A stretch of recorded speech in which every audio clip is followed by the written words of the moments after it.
Okay, I've started the recording. I'm just going to start off. Mr. Merriman, welcome, and a big Texas A&M howdy, as you heard from our students. Thank So, you. guys, you're welcome. So, before I introduce our speaker, I want you to know that Mr. Merriman is here today to encourage and inspire you to begin planning for your financial future as you transition from student to professional nurses. He is generously sharing his expertise without compensation, and his disclosure statement I made available to you in the chat.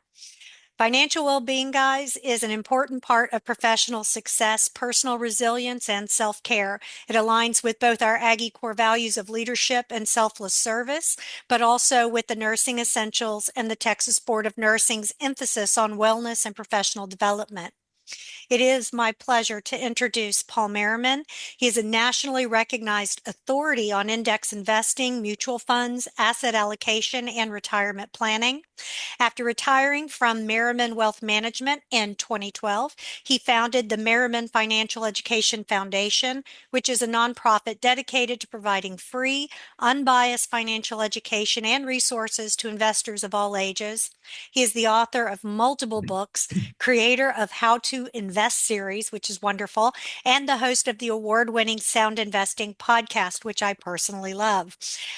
Through his website, which is paulmerriman.com, he provides free educational materials, investment tools, research-based resources to help individuals build their long-term financial security. And I especially encourage all of our soon-to-be graduates to explore his recently updated boot camp, which is fantastic. And that really offers a practical guidance for next steps in your financial journey.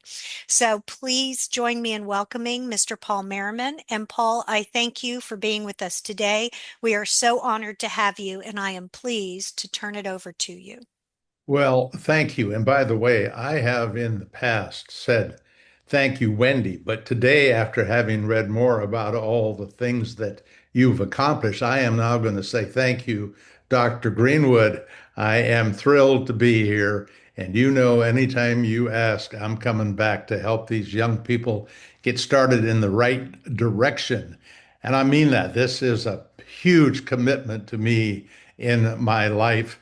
When I retired, I promised my wife I would never work for money again. I have kept that promise, but what she thought I said was, I will never work again. I have not had more fun working since I'm not earning anything than I ever did when I was making money. So I'm thrilled to be here.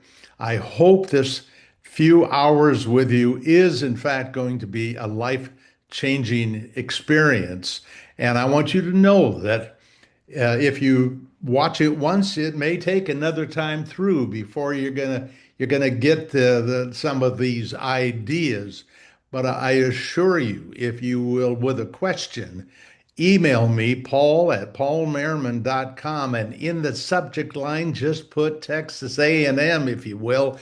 Ask me the question, and I promise I will respond and do what I can to help you. And again, as was mentioned, at no cost. So let's talk about choices. Life is about choices. Now, all of a sudden, wouldn't you know it? It's not moving forward. Just one sec here. There we go. Here's a quote. By the way, this quote has been attributed to a whole bunch of different people. But it turns out that the first person they can find that actually said it was Frank Outlaw, which of course doesn't mean anything to any of us, but the quote I think will, and that is, watch your thoughts, they become words. Watch your words, they become actions. Watch your actions, they become habits. Watch your habits, they become character. Watch your character, and it becomes destiny. And John Wooden, who maybe one or two of you might know about, but he was one of the most famous basketball coaches in history. His team won the national championship in 10 out of 12 years. But he said this in a simpler way. There is a choice you have to make in everything you do.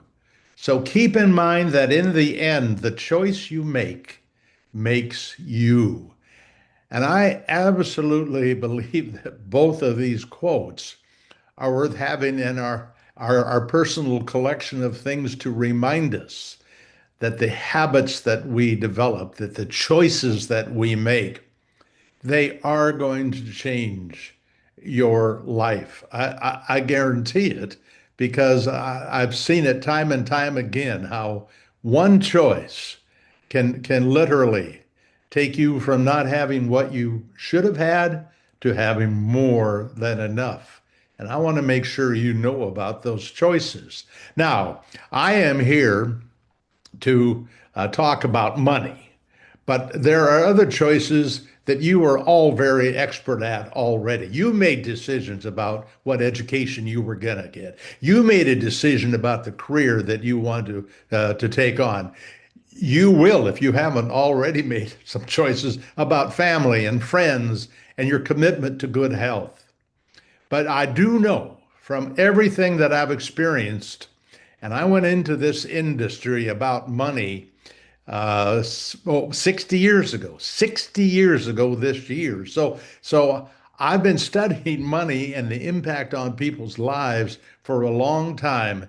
And it is something that we're going to be running into day after day, hour after hour, money choices.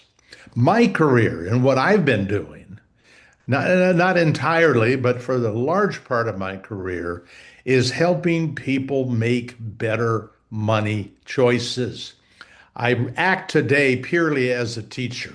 I was an investment advisor. I do write. And by the way, most of the things I've written over the years were the work of a team, a fellow whose actual name is Rich Buck, but he was my partner in writing books and articles for 32 years. Unfortunately, Rich in the last months has passed, but I will tell you, he helped me write in ways that made me, I think, a better communicator. But I also love doing podcasts, and I'm hoping at the end of this presentation, you will take the time to sign up, to be on our newsletter list. There's no cost. You can choose whether you want to listen to the podcast or read the newsletter based on the subjects that we might be addressing that particular day. But today, what I want to do is to introduce you to a handful, and truly, it is a handful that, in my mind, there's no reason by the end of this presentation that you shouldn't very clearly know that these decisions are very plain, whether to go to the left or the right as you come to one fork in the road after another. And every one of these forks in the road is $1 million decision. And I want to make sure you understand one thing beyond that comment. In each case, I don't care whether you go one way or the other, it is likely going to lead you to making $1 million decision. I want you to take the path that is likely to make you an extra $1 million. So I'm not saying if you don't follow my ideas or my suggestions that you're going to be a failure. No, I think you might do fine. But I believe if you're careful about this dozen or so forks in the road, that literally, we're talking about a $12 million advantage. I know that seems hyperbolic, like that's just crazy, and that's a salesperson trying to convince you of something that is unlikely to happen. But I'm not talking about something that's unlikely to happen. The majority of the decisions are up to you. That's the good news. You will be able to choose. And this is my ego. My wife suggests that the reason I work for nothing is because I hopefully educate people and it impacts their life. And they write to me at some point in the future and say, "You changed my life." And that happens often. But I will tell you, I want to be today at the end of this 3 hours a teacher that you will never forget because I'm hoping this information is going to follow you for the rest of your life. Now, here's the part that I think that is so cool. And that is that right now, today, you are worth millions. I am 82 years old, and I will tell you what I'm not worth in terms of human capital. I am not worth millions. I don't have anything to sell the boss to hire me to have me work for them for the next 30 or 40 years, but you do.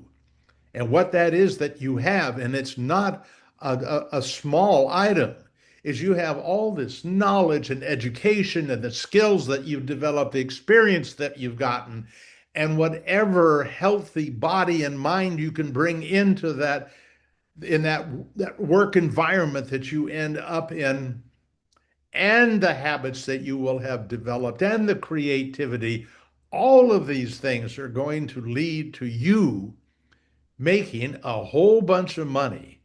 And the reality is, it is truly in the millions.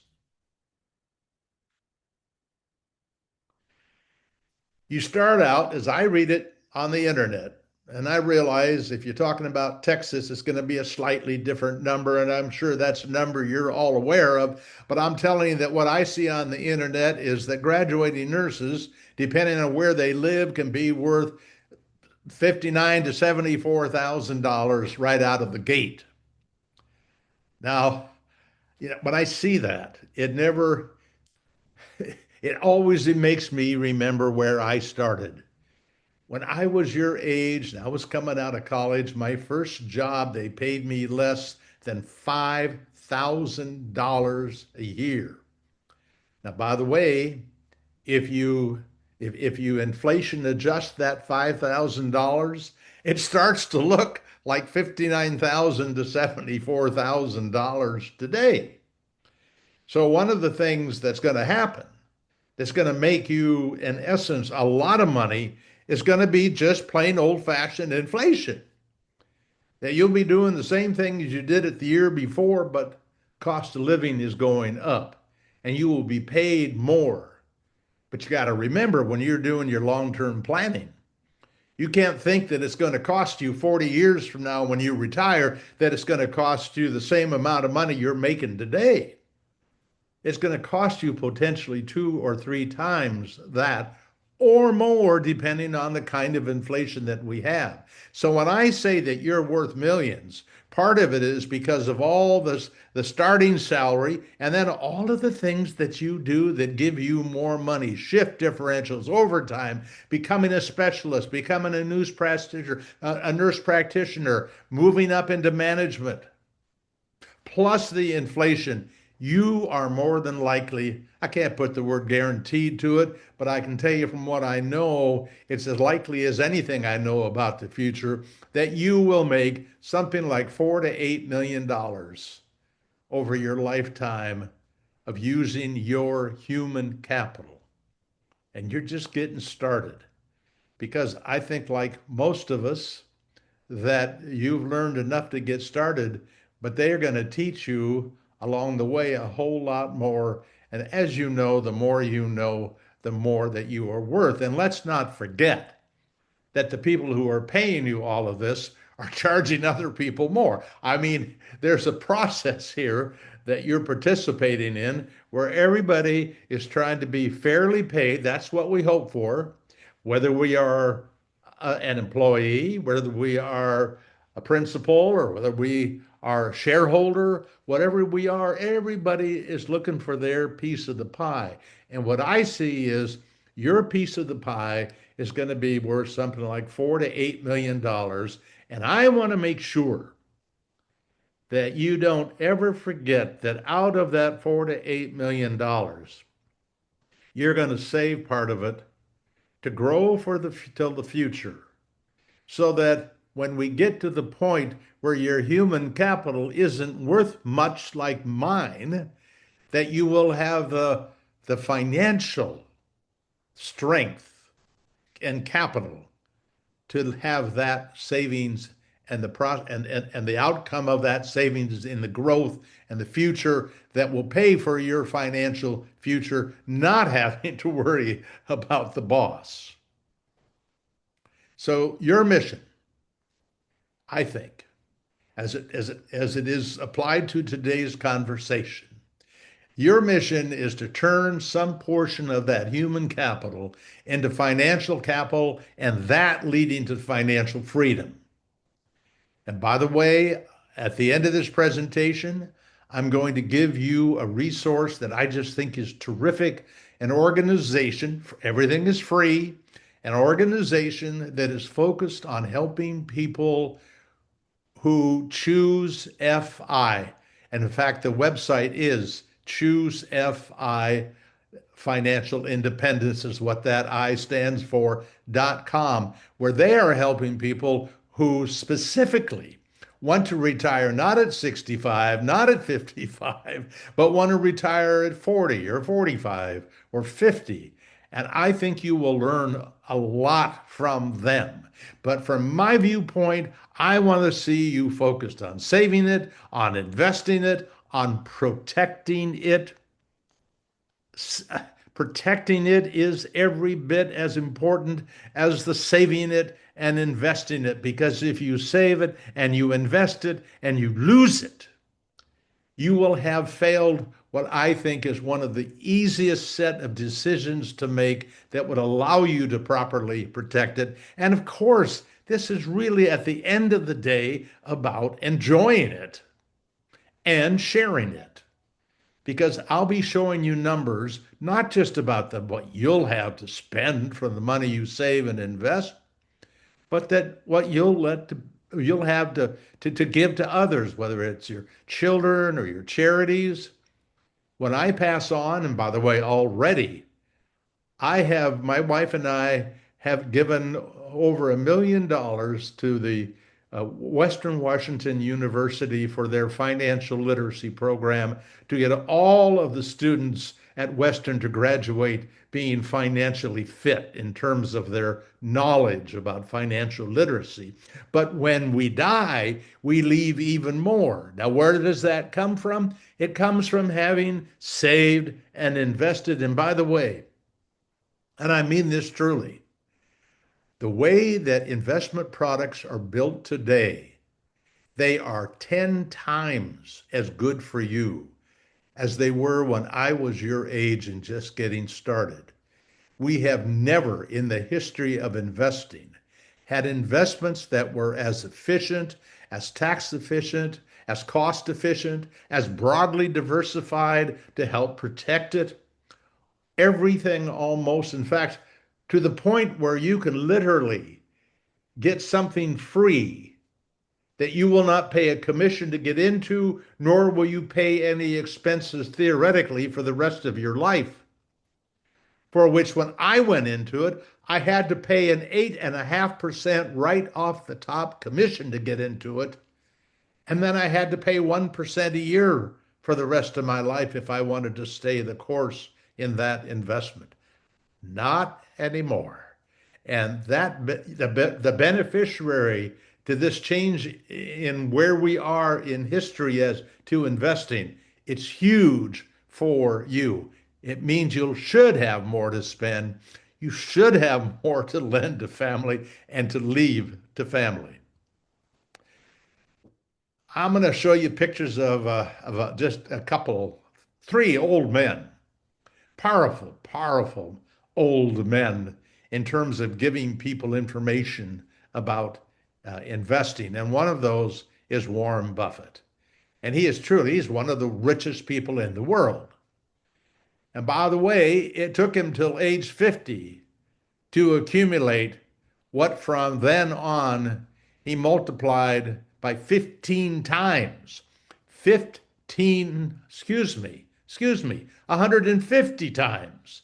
150 times after he was 50. It's the same principles I'm going to share with you here today. But here's one of his many great quotes. To be a success, and he wasn't just talking about investing when he said this, you only have to do a very few things right, as long as you don't do too many things wrong. And here's the part that's important about that. The right things mean you benefit. You, you get 90, 95, maybe even 100% of the benefit. But the big money is made by people you selling you things that they get the benefit. Not all the benefit, you have to get some of it, but they're going to get kind of as much as they can get away with. And I don't mean that in an unhealthy way. It's the nature of the capitalistic system. I mean, there are things that people pay for that the profit margins are just huge, and other things people pay for that the profit margins are very, very slim. Now, what I want you to be able to do, and I want you to want to do it, is to find those investments that the profit margins for others are really, really small so that you maximize the profit at the end of the day. And please do not feel sorry for those people who have to take less because I promise you they're doing just fine. Whether they can get a lot out of you or a little out of you, do not worry about them. The math. Investing has probably at least 1,000 terms that you could learn. Most of them are unimportant. But one of those terms that's not in the back of the books about investing is the word math. I believe that the most important part of the investing process that you need to understand is, in fact, the math. Now, math is not everybody's favorite subject. So let me guarantee you that the math that you're going to use in understanding the math of investing is not complex. I think you would have all of it by the sixth grade, maybe the seventh grade. But here's what I do know is only when I use the math can I use the word guaranteed. In other words, if I say that 2 plus 2 is 4, I can think I can say it's guaranteed. Now, I know there's probably some philosophical approach that will say it approaches the word for the number 4, but never quite gets there. But bottom line is, I think in my mind, that's okay. That's guaranteed. Or 4 times 4 is 16. Again, guaranteed. So here's some math I want you to know about because it's math that is going to drive your returns. I just got a handful of tables here where I'm going to set up a fork in the road. And this fork in the road could represent certain investments, but it doesn't even matter at this point because all that matters is the math and understanding the implications of compounding a little difference. And I mean a little. Let's say you have two scenarios. One is during the period of accumulation. In your case, let's say from age 22, 23, 25 until 65. Many of you, like it or not, will likely work until you're 70. That's what people say about the future. You may not work as many hours a week, but it is not impossible that you will be working to 70.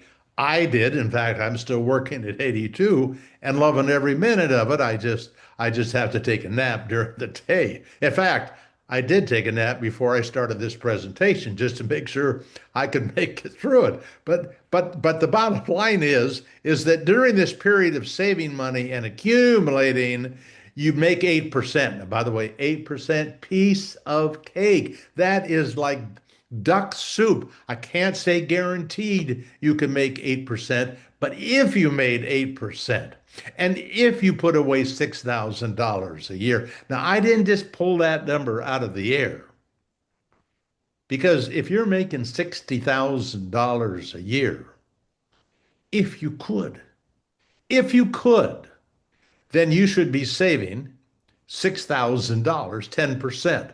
Now, a lot of the experts will say, no, no, no, you should be saving 15 to 20. And I'll talk about those experts in just a few minutes. But that is not an impossibility that you would put away $500 a year into a 401k or a 403b or an IRA. And you would probably over time increase that, but let's not increase it. Let's just say we keep it $6,000 a year and we start doing this starting at age 25 and we do that for 40 years and then we retire at age 65 and then we stay retired for 30 years. That's the distribution period. That's where we have our savings start paying us because we no longer have a company to pay us. And you die at age 95. Oh, I'd love to get to 95. They tell me people your age are likely easily to live to 100, and that your children will probably live 50-50 chance to 103. In the US, in Japan, they say 107. But during this period, when you're taking money out, you don't want to take as much risk because you're retired. You can't put up with the big market swings so much anymore. And so you take out 4% and you have a portfolio that makes 6. Piece of cake. That's not an aggressive strategy for a retiree. There are tens of millions of people that are doing that with very simple, low cost investments. And by the way, that's what we spend all of our time focusing on for people are the low cost, not things that cost you a lot, the low cost, because I want you again to have more. Now, here's what I know. Here's the math. If you invested $6,000 a year for 40 years, you would know that you come up with $240,000. What you might know is at age 65, the value of that money you put aside at an 8% compound rate of return would have grown to be worth $1,700,000 almost $1,700,000. And if you started taking money out, remember 4% a year at age 65 until 95, you would have taken out $2.6 million. All of that came from that $240,000 that made 8% and then 6% over a very long period of time. So here is how I see your success. First, you saved the $240,000. Nobody else did. You did. Maybe your parents helped. I hope they did. I hope they're possible. It's particularly in those early years when you may not be able to do it, because as you'll see in a few minutes with the math, those early years are amazingly important. Now, here's what I see as the payoff for that 240,000. It's not the 1,600,000 you have at retirement. That's not the payoff.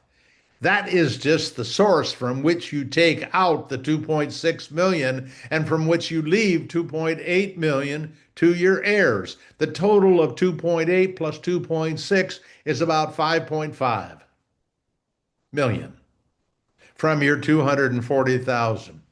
That's great. Really.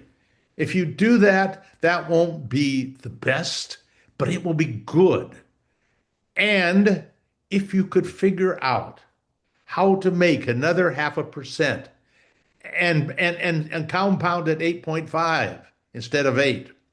And while you're retired, 6.5% instead of 6.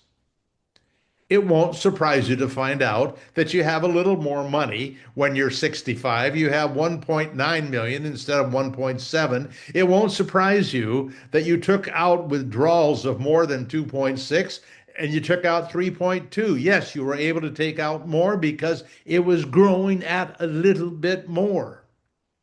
And the money you left to your heirs, 3.7 million instead of 2.8, again, because of that extra 0.5%.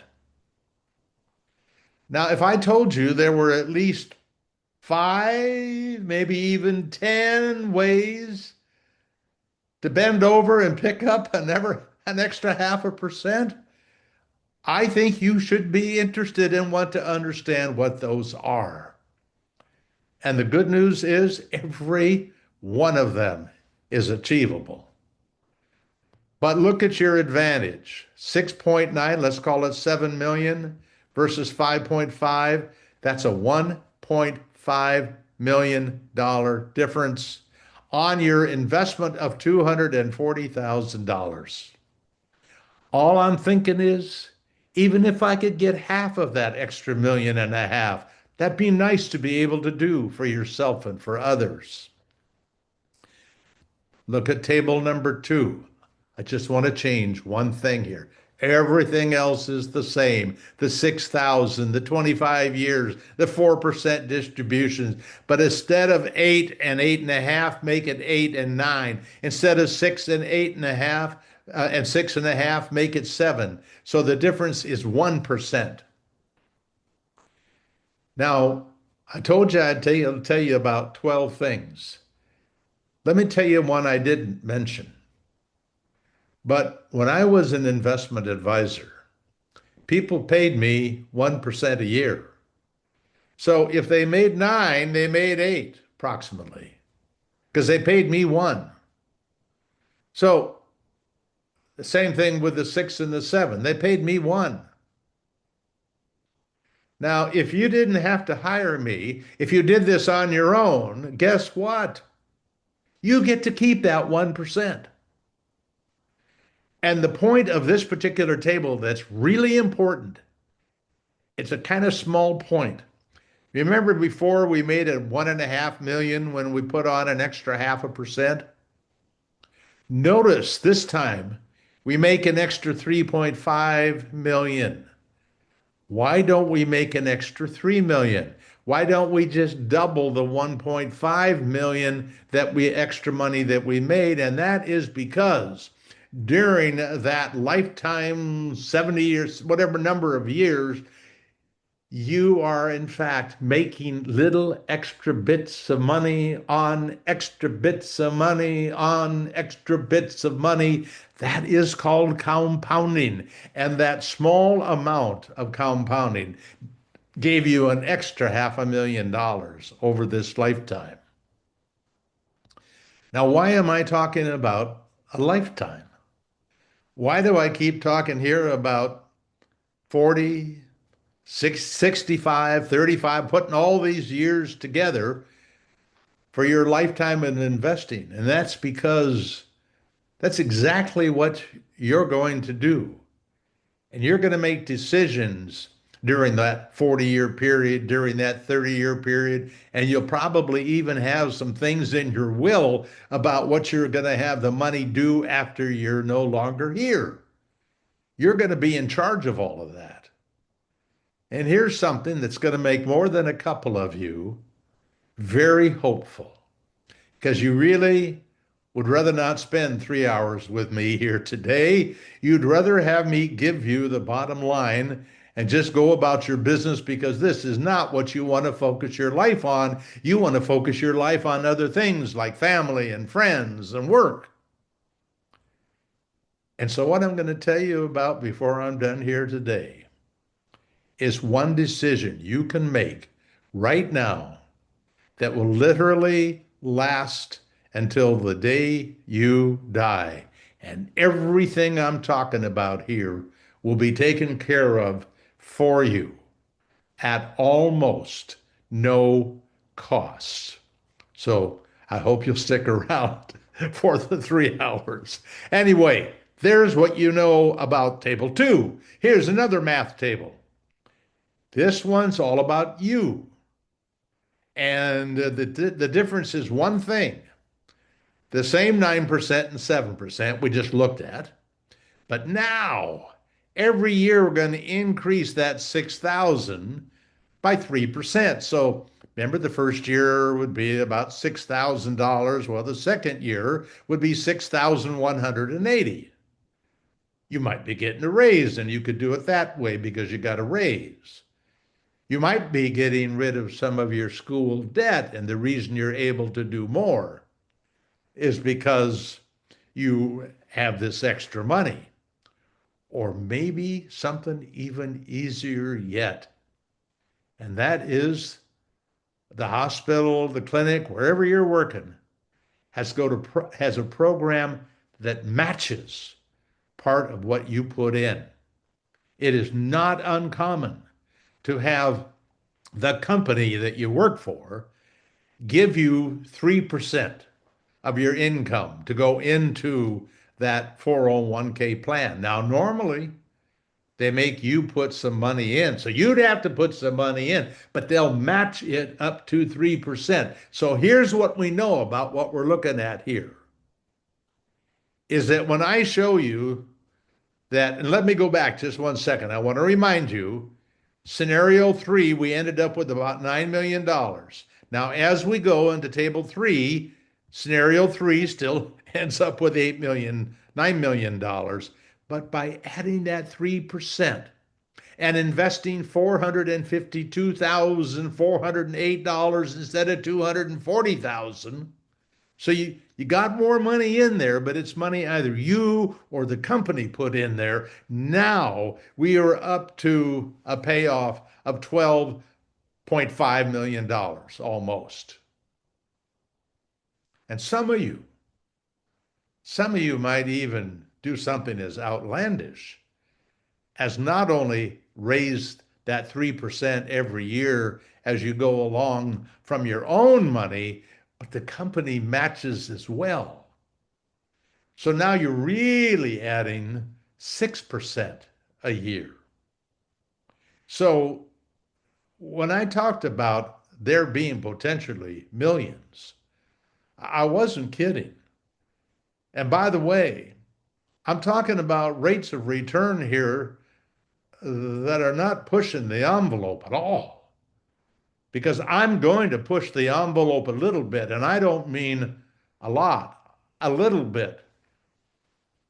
Stay tuned here, because I got one more of those math tables. In fact, I've got two more I want you to see. But this one makes the point. I brought it up a few minutes ago. It's important to start as early as you possibly can. So I want you to look at the difference between these two investments. One turned out to 12 million. That's the one. That was the final one we looked at here a second ago, where you put in the 3% a year. So now $452,408 had gone in over a 40-year period, and it was worth 12.4 million. But let's say that you decided to put all of your money those first 5 years, all of it into paying off your debt that you had to pay off because you had taken on a lot of debt to get through school. You just wanted to get rid of it as soon as you could, even if it meant that you didn't get the match at the company, which would be a terrible thing to do. But you waited until you were 30 and then you started saving that money. Well, guess what? You would have about $4.7 million less because you did not participate in those first 5 years. And the point is this, that the part of your portfolio that compounding is going to have the greatest impact is the earliest years, which is why I want you to do everything that you can to find that money to put it away, including finding ways to live on less in those early years. Um, Jim Dolly runs an organization called White Coat Investor. What he recommends to doctors who are coming out of their residencies and going into private practice, the first 5 years, keep living like a resident. Don't spend the big bucks. Don't start buying the big house immediately. Don't buy that fancy car you've just been waiting for years to be able to do that. Don't start taking on a bunch of debt. He has them maxing out their retirement investments for the first 5 years. And a lot of people do that, but not without a sacrifice. All of these choices, I make choices every day that are so unbelievably painful. I can't even describe the pain. I'll try. I love to eat. I've theoretically lost over 4,000 pounds in my lifetime because not only do I love to eat, but I know how to diet. So I know I can lose weight if I sacrifice one thing. If I don't eat the stuff I want to eat, but I do it and it's not fun. By the way, I'm still 25 pounds overweight after being on a diet since the fifth grade. Choices, choices, choices.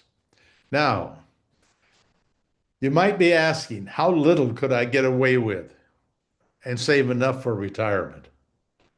Well, a lot of that depends on what kind of lifestyle you want to live when you retire. But let's just say, for the sake of discussion, it was important to have $1 million. That if I could just have $1 million, I would retire. Well, let's say that you are going to work and just save a little bit, just a little bit. Now, there are some choices you're going to make that are going to be huge in this long-term impact.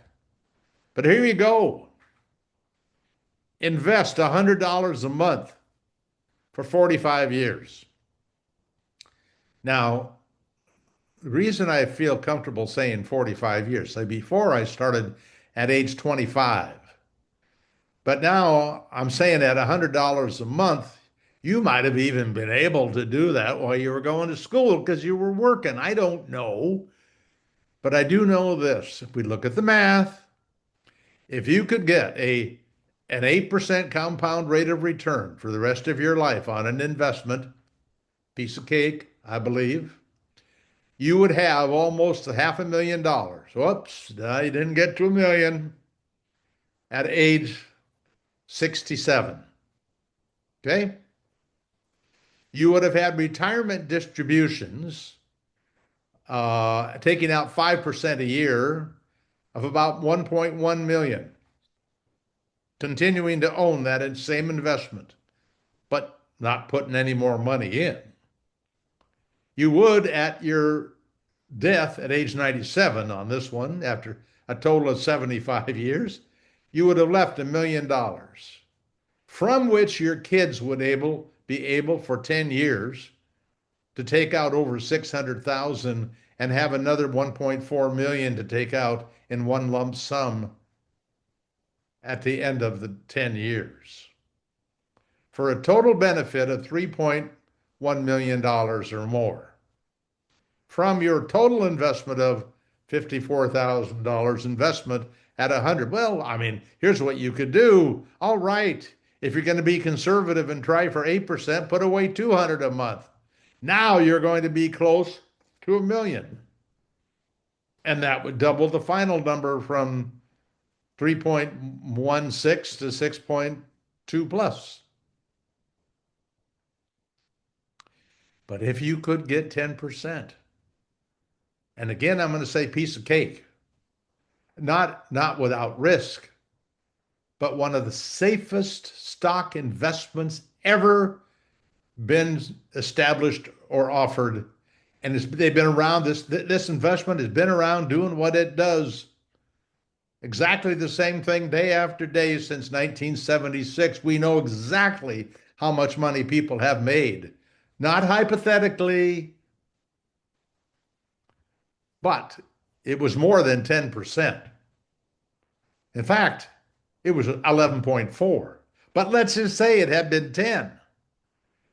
Now your $54,000 is almost a million, and you take out 2.9 million, and you pass 3.4 million, and all the benefits from your $54,000, 10.6 million, double that to $200 a month for that first 45 years, little over $108,000 total investment and a total value to you and your family of over 20 million.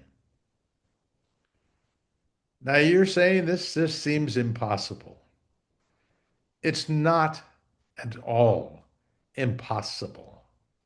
Well, what is impossible, it seems, is for people to have the discipline to stay the course to make it work. Warren Buffett believed in buying and holding forever. Now, he did sell a few companies, but not very many. And he compounded at almost 20% a year. So we know it's possible. The impossible dream is to find the investor with the discipline and the commitment to stay the course to something for a lifetime. So, how much? You're not going to save $100. That's certainly not what the industry believes. I've seen at least 2 dozen sources say, here's the rule. It's the 50-30-20 rule. 50% to pay for the things that you need. That would be the rent, and that would, I mean, housing. That would be clothing. That would be food. That would be the cost of getting back and forth to work. And then 30% on things that you don't need, but you want. Instead of wearing the pair of pants that you could buy for $30, you want the pair that's 50. So you have 30, but that would be your traveling. You don't need to travel. My parents uh, lived a modest lifestyle. They had the good fortune later in life of inheriting some money. I had the good fortune of inheriting $2,000. That was it. But they inherited a relatively sizable amount of money. But during our growing up years, age birth to age 18, we took one short vacation where he actually drove a long ways to do something. When I was about 14 years old, we drove down to Disneyland. Other than that, maybe once or twice a year, we drive from Wenatchee, Washington, about 120 miles to Seattle, Washington, and stay in a hotel for 2 nights. Oh my God, blowing it, having a big time. And one thing I'm reminded from my parents, they allowed me to order anything I wanted from from the menu when on vacation. And they tell tales of me eating things that only an adult would normally eat. Anyway, back to my habits. But they also want you to save and pay debt with 20%, which means you're supposed to build a budget. Now I've got books at the end of this presentation, most of them free. Plus, the internet is just filled with information about how to budget. And you just don't want to be going any place where people are trying to sell you a product to do that.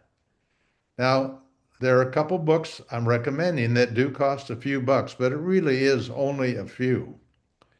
And the payoff will be literally 1,000 times, maybe 10,000 times what you'll spend to buy those 4 books. And none of them are mine. So you got your budget.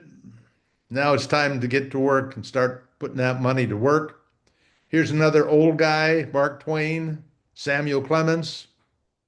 The secret of getting ahead is getting started. The secret of getting started is breaking your complex, overwhelming task into small, manageable tasks, and then starting on the first one. Do things one at a time. Come to a fork in a road that's important. Figure out which is the better path and taking that, and then you're going to likely, whatever you end up doing as an investor, you are going to come immediately to another fork in the road. Do not try to take 2 forks at one time, with the exception of one investment that I mentioned early, that is the one where you come in essence to one fork for the rest of your life. Better know the right answer. I have tried to help you today. I have sent, I should say, our foundation has sent 90 copies of We're Talking Millions, 12 Simple Ways to Supercharge Your Retirement. I worked with Rich Buck. This was the last book he worked on with me. Um, you will find out it is free online in the form of a PDF file. So you could pass it on to 1,000 people if you knew they would be helped by the book after you get done reading it. But in the meantime, you got the hard copy. And if there's anything in that book that you don't understand, remember what you put in the subject line when you send me an email to paul@paulmerriman.com. You put in there Texas A&M. And then it'd be kind of nice if you do this. WTM. We're talking millions. Because I'll know that you're writing to me about a question you have regarding that book. Because it's all in there. Everything I'm going to try to tell you today, it's in there in different format. Okay, decision point, fork in the road. Number one. Now, remember I promised $1 million? Okay, this one is so dirt simple. If you don't save anything at the end of 40 or 45 or whatever it is years, you're not going to have anything. If you save $200 a month and you put it into something really, really, really conservative, you'll have $1 million approximately, which means the difference between saving and spending is likely, if you don't save anything, worth not 1 million extra, millions and millions and millions extra, maybe 12 million extra. And how much to be saved? We already talked about that. And then I think that where to save. Well, we're going to talk about that because that's $1 million decision in and of itself. How much to be saved? That's $1 million decision as well. And automating your saving. Let me tell you, I do think that's if you put it all on automatic, if every month you put away $500 on the same day, and you'll find out later why that is $1 million decision. But then I also want you to find a part-time job. Now, understand, you don't have to go out and apply for that job anywhere else, but work for yourself because you got your hands full being a nurse, okay? But I can say this, that for the first couple of years, that part-time job I want you to be doing is studying up on this topic we're talking about here today. Because if you put a year of part-time into reading the books and understanding these 12, 13 different decision points here that I'm talking about, you won't ever have to do it again. Honestly. Honestly.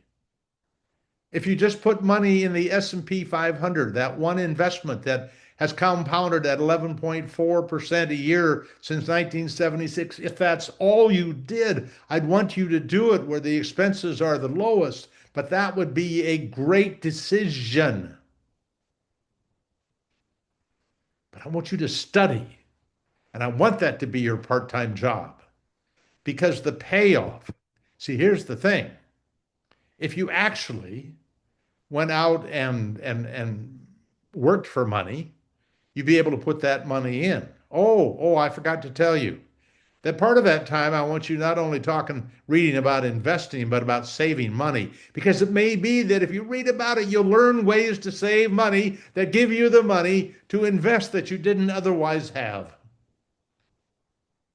There's so much that my wife and I don't need that we get automatically that we have signed up for. If we had to take immediately, if we sat down for 1 hour, I promise we could find $1,000 a month that we're wasting. When I say wasting, we could be more efficient, or it's things that we don't really need.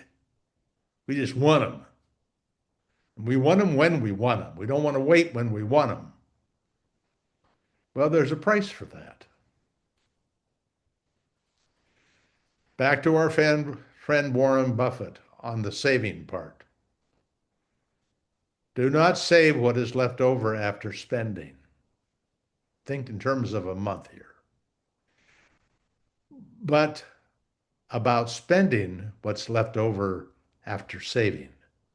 Pay yourself first and then spend. Because if you wait till the end of the month, there are at least 1,000 legitimate big companies wanting you to spend money on something now.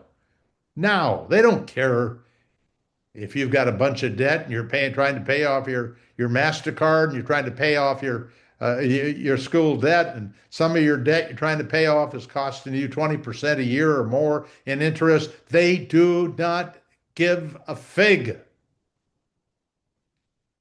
All they care about is them making money. So if you pay yourself first and somebody comes after that money, you can say, sorry, I already spent that money somewhere else.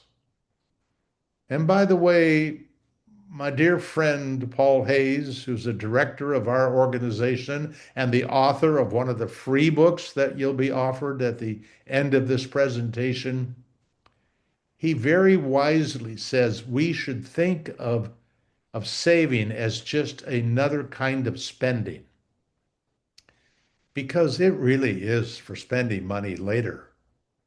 It is eventually about spending. But when that dollar that you're putting away today, 49 years from now, could have doubled 7 times if you just left it alone, a dollar becomes 2, 4, 8, 16, 32, 64, 128. That dollar is $128, which is able to buy something, let's say, that's worth $10. If you actually bought something for a dollar today, what would it be worth, that thing you bought? Probably nothing. You probably threw it away.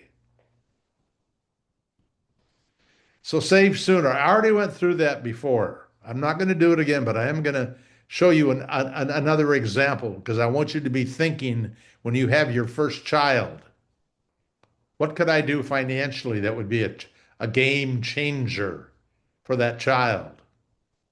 We have a lot of people who follow our work who, when the child is born, are committed to putting away a dollar a day or $365 a year for the first 21 years. And in fact, in some cases, they say 30, with the idea that the child will pick up that same discipline until they're 65. A dollar a day from birth to age 65 at a 10% compound rate of return is worth almost $2 million. And that could be inside of a Roth IRA and compound tax free and be distributed tax free. Ooh, that's a lot of money tax free to be able to draw on for the rest of your life because you put away about $11,000. On the other hand, wait, do it later. Start when they're 10 instead of at birth. Instead of 2 million, it's 755,000. Or wait until they're 21 because, why do that when they're young? We'll help them when they're later, when they're older. But from 21 to 65, the dollar a day, 365 a year turns into 262,000. So the sooner you can get it in there, the better. That's $1 million decision. So now I want to talk about following the history. The history is muddy. The history is dirty. It's scary. As a matter of fact, I know the inside history of stocks and bonds going all the way back intimately to 1928. Now, I'm not saying I can tell you what happened in 1931. Well, actually, I could, but it wouldn't mean anything because I couldn't tell you what happened in 1960, 87. But I could. I actually could. But I can't tell you all of them. But I can tell you about enough of them that you would say, yeah, he really knows his stuff. But let me tell you what I know about my stuff. It isn't just the numbers that represent the history of returns. It's the god-awful stuff that happened during that period of time that were all part of the investment process. A depression. In fact, several of them. Many bear markets where the market went down more than 20%. That's a bear market. Wars, many. Political upheaval. You think what's going on right now is unusual? Nah, many, many times. And that's one of the things that was so interesting about our trip to Latvia, Lithuania, and Estonia, and Sweden, and Denmark, and Finland, and Poland here just recently. All of the stuff those countries that have been around longer have had to go through. I mean, it's ugly. And then huge industries folding because they're outdated. People losing jobs because what they were doing didn't make any sense. 90% of the population moving from the from out in the farm into the city. Didn't happen overnight, but over time it did. And companies going broke left and right. As a matter of fact, over the last almost 100 years, almost half of the companies, public companies that were started, either went broke or didn't make any money. So it's ugly. But we have to look behind the ugliness of the time, the politics of the time, and look at what the market as a whole did. Because today you can buy the market as a whole. You don't have to buy just agricultural equipment manufacturers. You don't have to buy just the manufacturers of automobiles because that's the hottest thing there is years and years ago. No different than AI today. As a matter of fact, I just have to laugh. When I came into the industry in 1966, what they called high-tech companies. A paper copier, woo, really high tech. A recorder, woo, high tech. Ampex, another high tech company. Yeah, we had IBM and some others, but we also included some things in the high tech arena that were anything but high tech today.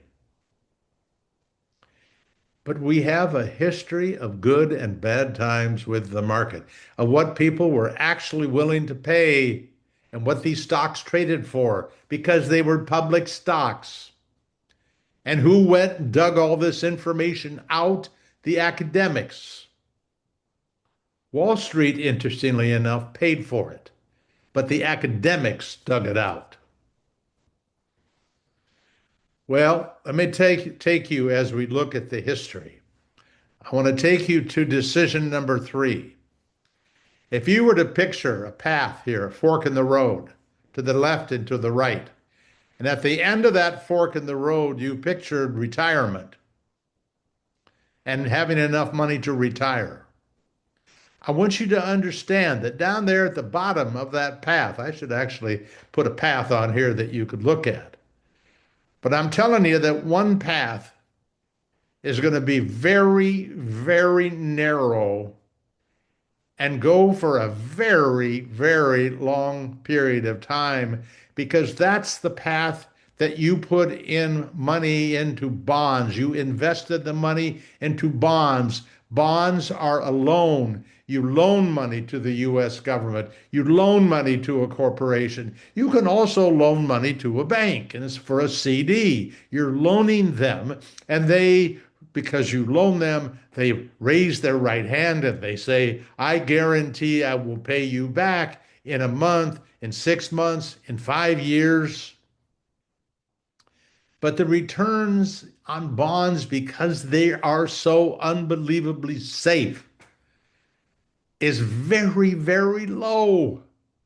And in order to save enough to retire the way I'm thinking you want to retire, you're probably going to have to work for 150 years. And I know you're not going to do that. So the other choice is to put your money in stocks. Own companies. Don't loan to companies with a guarantee to get your money back plus a little tiny bit, but invest in the companies. Not for a week, not for a month, for the next 40 years.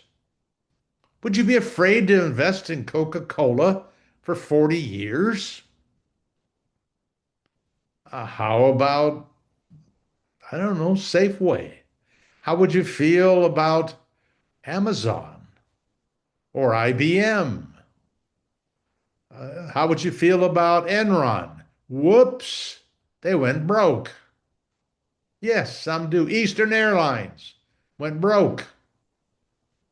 But you didn't just buy Eastern Airlines. Remember that mutual fund I talked about that's been around in real time since 1976 for 50 years?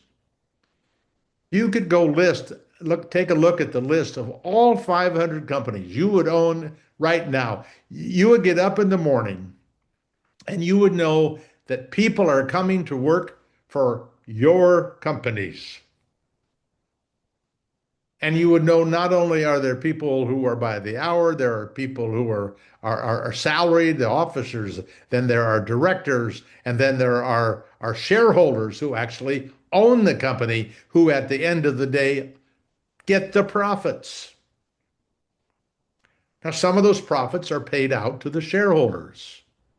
Some of those profits are put back into the company to grow. You really want your companies to grow over time. So you're not really interested in those what they call dividends. But you can automatically reinvest those dividends into more of the same shares. So you don't ever have to actually take them. They can stay in there to grow and compound on compound on compound. But those stocks don't just go up. In essence, the bonds go up just a little tiny bit every day, little tiny, teeny, tiny bit. The stocks might go up 1% in a day. 1%. In fact, one of my mutual funds that owns a whole bunch of stocks went up 3% yesterday. Whoa, 3% in one day. That's a huge return annualized. But I noticed this morning it was down 2.2. And that was a mutual fund of a whole bunch of companies. So that particular type of stocks is not having a good day. But another another group of stocks are up over 1% today. I noticed before I came on here. Stocks go up and down. They can, in fact, I'll show you the worst case for the S&P 500 in a few minutes. But I will tell you that when it's down for a whole year, when it's down for 3 or 4 or 5 years, then you start to get worried. Maybe this is the way it's always going to be. This is the way it has always been. There are long periods when the market doesn't do well. And because you're young, particularly the people here today with me, you don't care about things going down.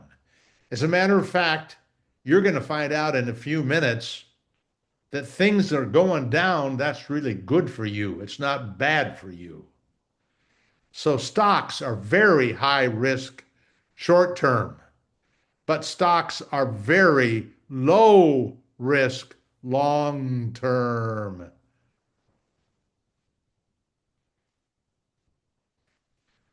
Okay, 1976, a $10,000 investment in the S&P 500. You can buy it right now. You can buy it right now without a commission. You can sell it right now without a commission. The cost to manage that is 3 cents for every $100 a year.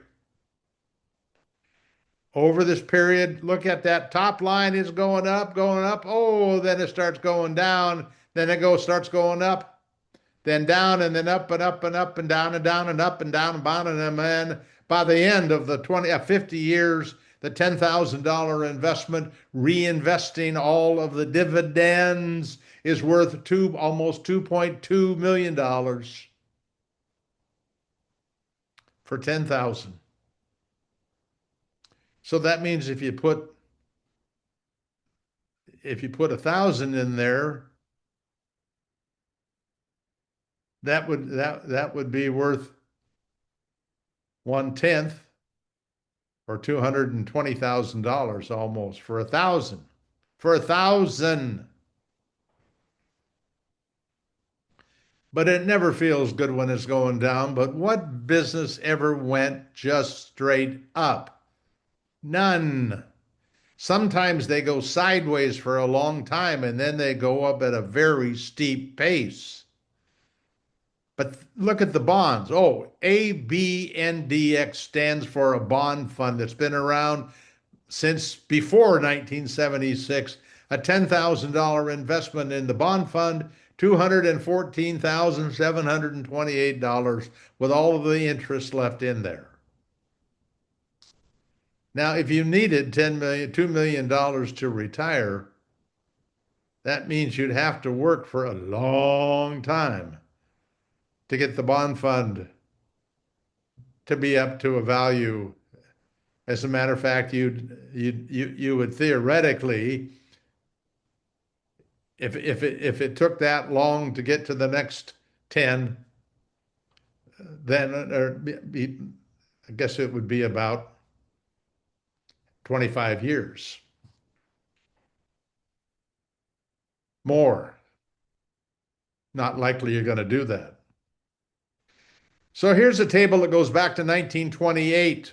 Remember, I got this information going back to 1928. Let me just spend a second with you on this table. If you had your money in a short-term government bond, short-term means that they borrow it for 1 month and then they give you their money back plus the interest, and they've never defaulted, so there's never been a loss. So it's very low risk. So the return has, over the last 98 years, compounded at 3.3%. As we get into longer maturities, that goes up. But notice what that means. $100 grew to $2,400 in the short term, in the intermediate term to 10,000, and into the long term to less than 12,000. Now, let's keep those numbers from 2,400 to 12,000 for 100 years. On the other hand, if you looked at the S&P 500, that we looked at from 1976, if we go back all the way to 1928 and create that fund and charge expenses and let it go for almost 100 years, it grows to about $1,400,000 instead of 2,400 or instead of 12,000. That is a huge, huge decision to go stocks. You don't have to work for 100 years to have enough money to retire, at least not based on all the history that includes the World War, includes a bunch of other wars, includes all the political intrigue and all of the depression and the recessions and all the things that cause disruption. There was one day the market fell 22%. One day. October 19th, 1987, one day, 22%. And that's because people say it had been going up too fast. So all of a sudden, there was a one-day correction. It finished the year up about 6%. But part of that was a one-day loss of 22. I was in the business then.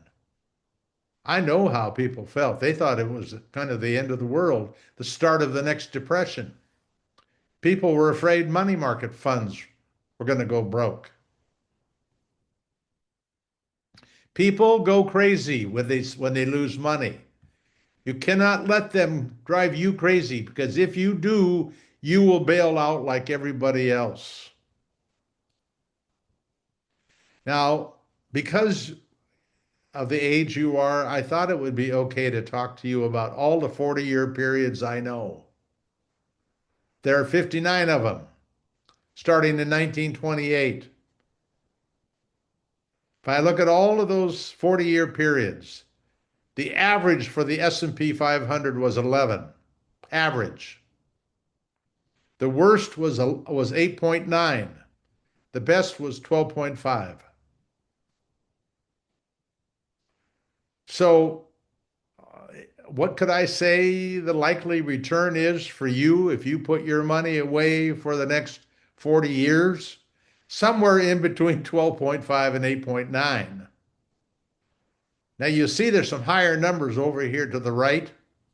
I don't want to talk about those right now, but they're important. I'll get back to them. So, another fork in the road. You've decided to go with stocks. Bravo, bravo. But this fork of the road, one fork, you own all the stocks you could possibly own. You own 500, you own 5,000. You can own 500 in one mutual fund, you can own 5,000. And I'll get to the mutual funds in just a second. The other fork in the road is put everything in one company. You might want to choose one of the big winners recently. Get on board. Now, for what it's worth, those Magnificent Seven aren't doing so well this year. There are tons and tons of other companies that are doing a lot better. Some up over 100%. Why aren't you choosing them? Well, the reason you don't want to pick any of them individually is because any of them can go out of business. We do know this from a study by Dr. Bessembinder from the University of Arizona. 96% of the companies historically have compounded at 3%, includes their dividends. 4% compounded about 14%. Overall, the whole group, the 500 major companies, compounded at 10. You are much more likely to get that 10% if you own them all than if you try to pick your favorite 10 or 20 stocks. It sounds counterintuitive, but the more stocks you own, the more likely you are to have the best of the best inside of that. And if you'd be happy with 10, why even think about speculating, trying to pick the best 20? Own them all. Own them all. You can get into that investment with zero commission. You can get out with zero commission, and you can get in without having to pay any investment expenses. So that fork in the road to me is pretty easy to pick. And really, the number one way to turn human capital into financial capital that anybody has ever found. It isn't real estate. It isn't betting on horses. It isn't winning the lottery because the odds are about 1 in 400 million. Those are not good odds. But what we do know, if you buy and hold many companies. If you let millions of people go to work for you through those companies, they already are worth billions. Some of those companies today are worth over $1 trillion. And you can buy into them just like anybody else. It's just that you may not have $1 million to buy into them. You may only have $100 to buy into them. So what? You're starting to build your company. Every big company started from a small one. One of the mutual fund families that I have huge respect for. They are just great in what they do for their shareholders. They started on a kitchen table, couple of people sitting at a kitchen table. I started my little company, my little investment company that had no money under management in 1983. Took me 1 year to raise $1 million to let me help people. And then by 2012, when we sold the firm, we had $1.6 billion under management. Well, that's no different than you starting with your first $100. That's the way it works. And all these people, shareholders, directors, officers, employees, the government, as a matter of fact, is trying to get these companies to increase the value. And the idea is don't try to trade them, figure out what's the good one to be in today. Just own them all or hold whatever you have forever. That's fine. Again, you may choose for some reason to get out of them. By the way, one of the reasons I got out of the S&P 500 with part of my money, I should say our money, is I wanted to also own a whole bunch of smaller companies. And then when you get to retirement, you start selling those pieces of those companies to live on. That's what I'm doing. My wife and I are half in bonds and half in stocks. We have over 12,000 companies in our mutual fund investments, which is what we're talking about. Mutual funds is the best way to invest in the stock market. You get professional management, you get thousands, 100 to 5,000 companies. You can decide whether you want to be in big companies or small companies or bonds or stocks, or you could even, if you want, you can be only in technology companies or only in consumer products companies or only in technology or different kinds of technology. There's no cost to buy and sell. By the way, there are places you can pay a cost. You can pay a very high cost to buy and sell. There are places you could have people manage your money and charge you 2% a year to do it for you. I don't want you to do that. And this is the thing that just breaks my bank emotionally. Every investor, regardless of size, is treated exactly the same. Where else in the world does it feel like that is so? Because most places that we go in life, if you drive up and you're driving a $200,000 car, then they treat it with a different kind of respect than they do a 20-year-old car. That is not true with mutual funds. The way the laws are written, and by the way, mutual funds are the most, uh, uh, what's the word I'm looking for? Regulated, that's the word. The most regulated security or place to put money. They are more regulated than banks are. Every day there are things they have to do. Banks don't have to do.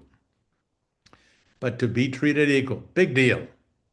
Now, these mutual funds, Some do have high expenses, some do have low expenses, some do have no expenses. So fork in the road number five here, it's that's pretty obvious.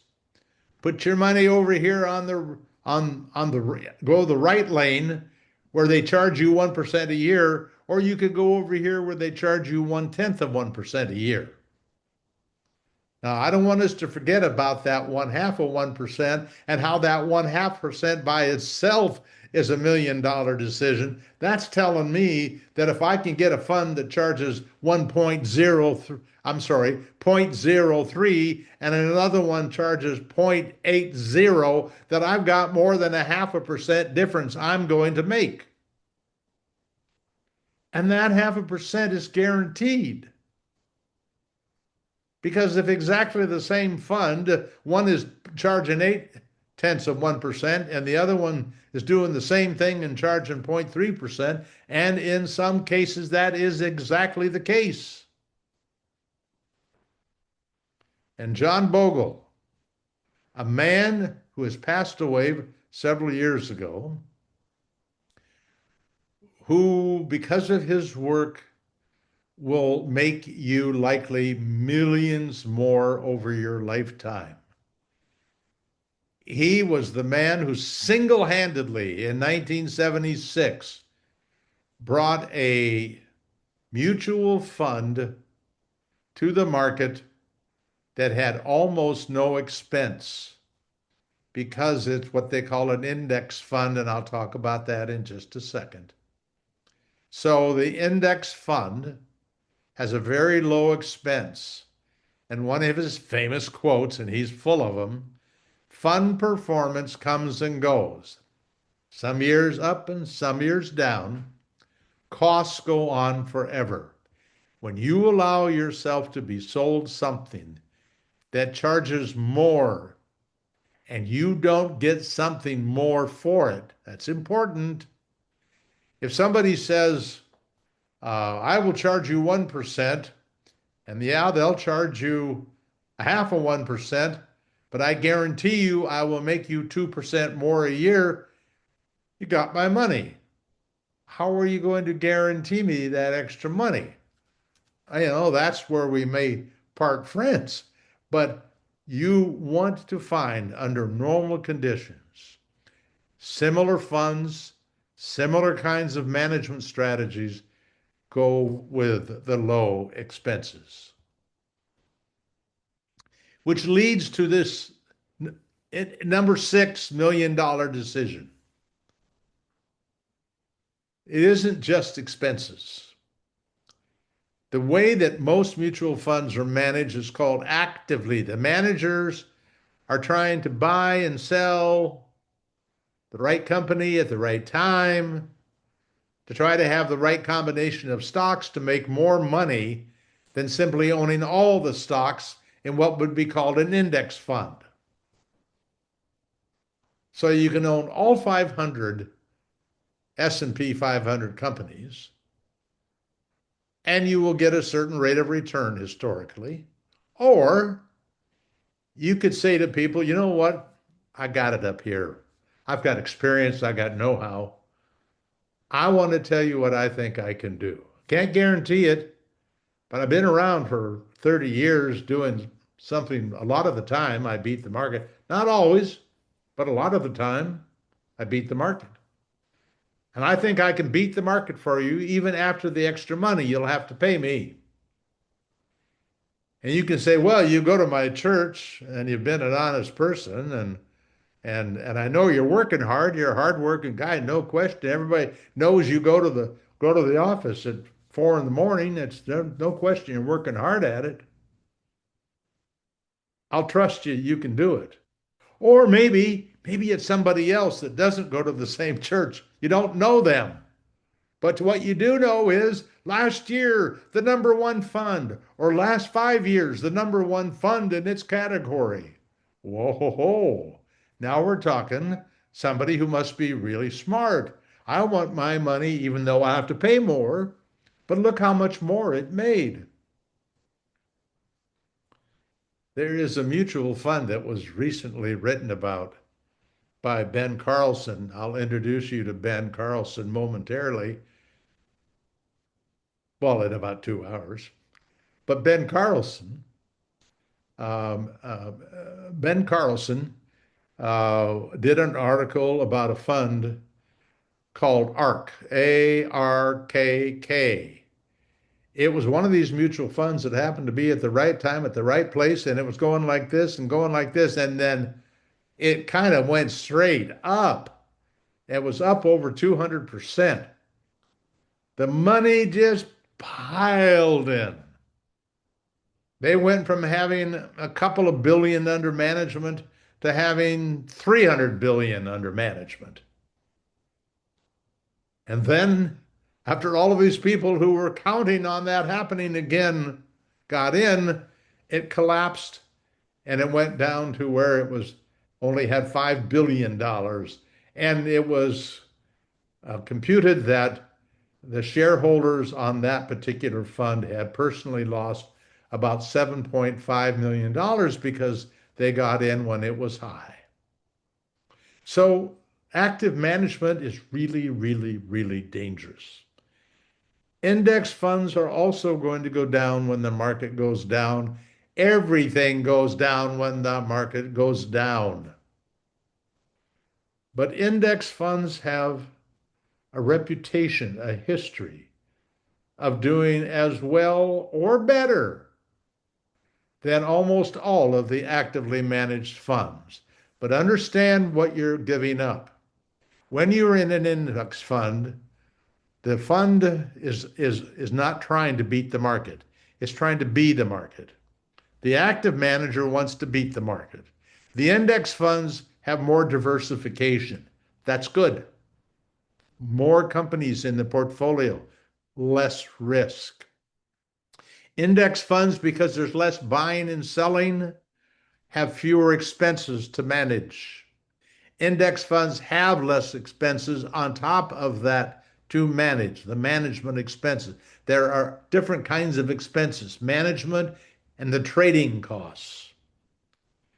And here is what we know. This study is updated every 6 months by a company called Standard and Poor's. This is one of dozens of different tables, but it tells a wonderful story with one table. If you look at all mutual funds, domestic mutual funds, you would find that out of all of the funds that are actively managed, the index itself produces a higher rate of return. You would have done better if you simply invested in in all but about one or out of 10 or one out of 20. So that tells me that if you want the odds in your favor, why take the risk of trying to do better and trying to outguess 20 years ahead what's going to be better, this manager or this index? Take the index every time.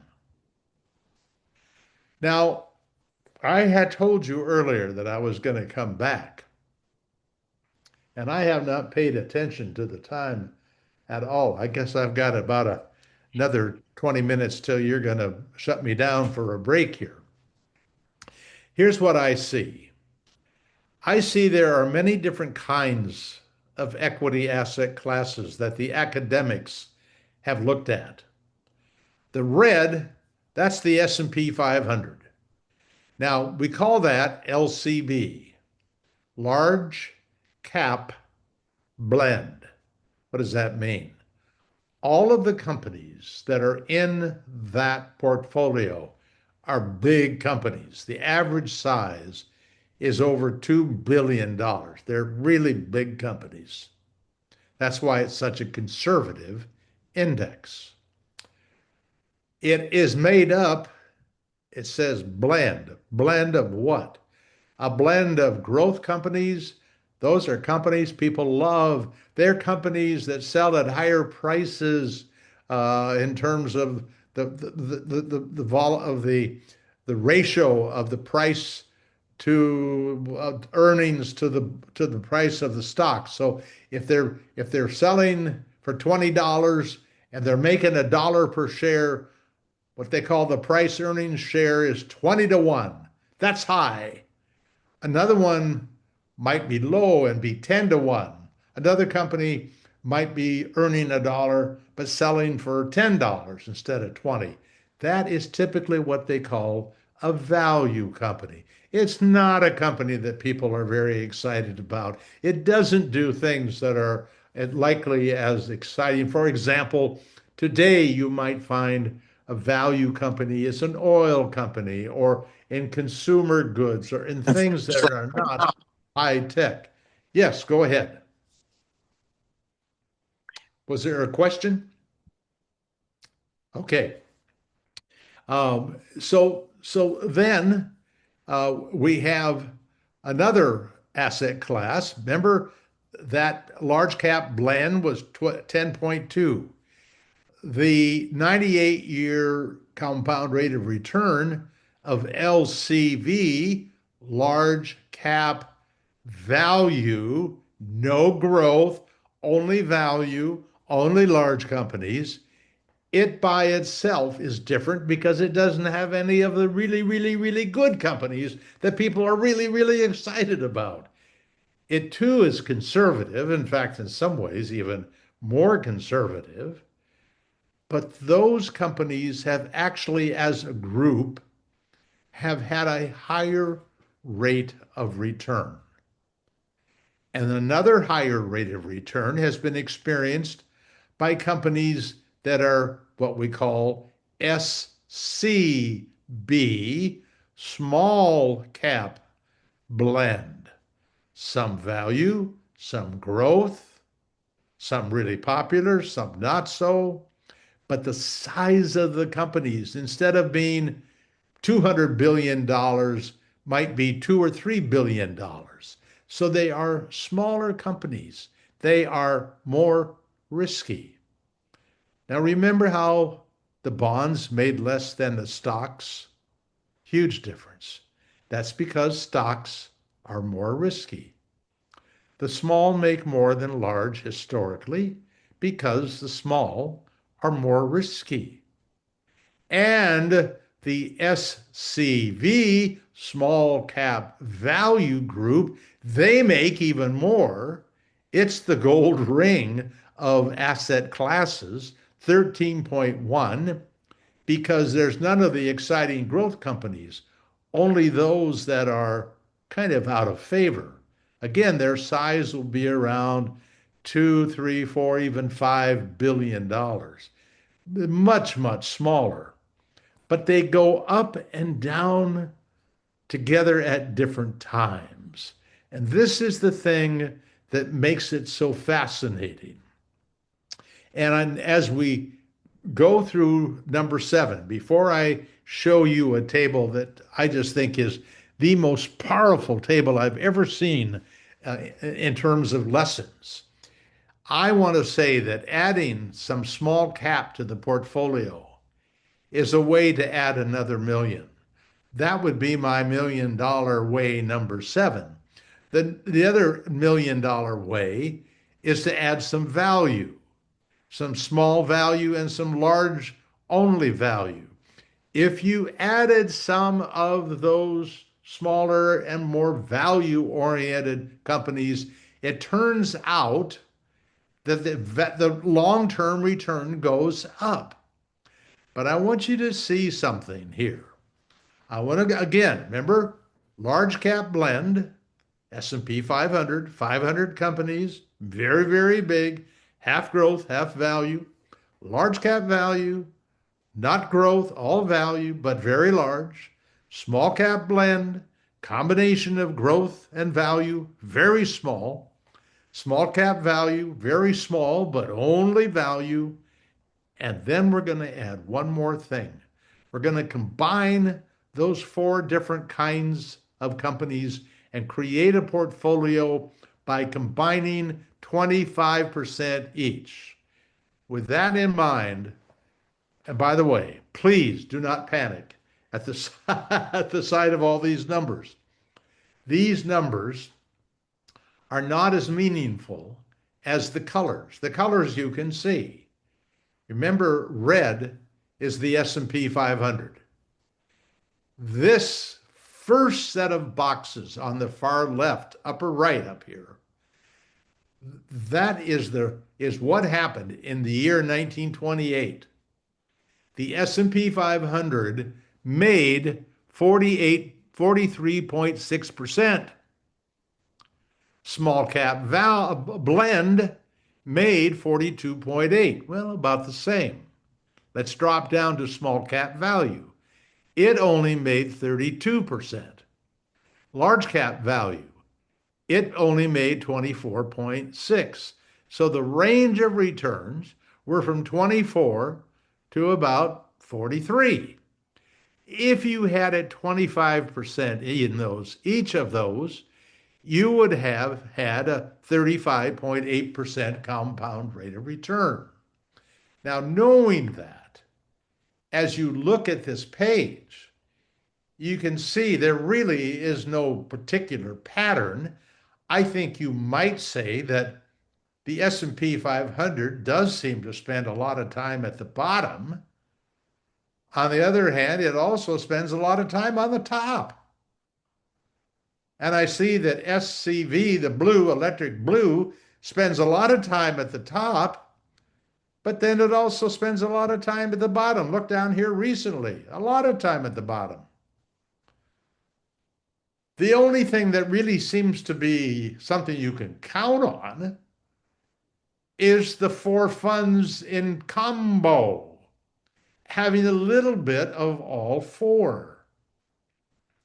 It is a different kind of diversification from owning 500 different companies that are all large. What you've done is you have diversified your portfolio amongst all of these different asset classes, which means you never get to be number one. You never get to be last ever again.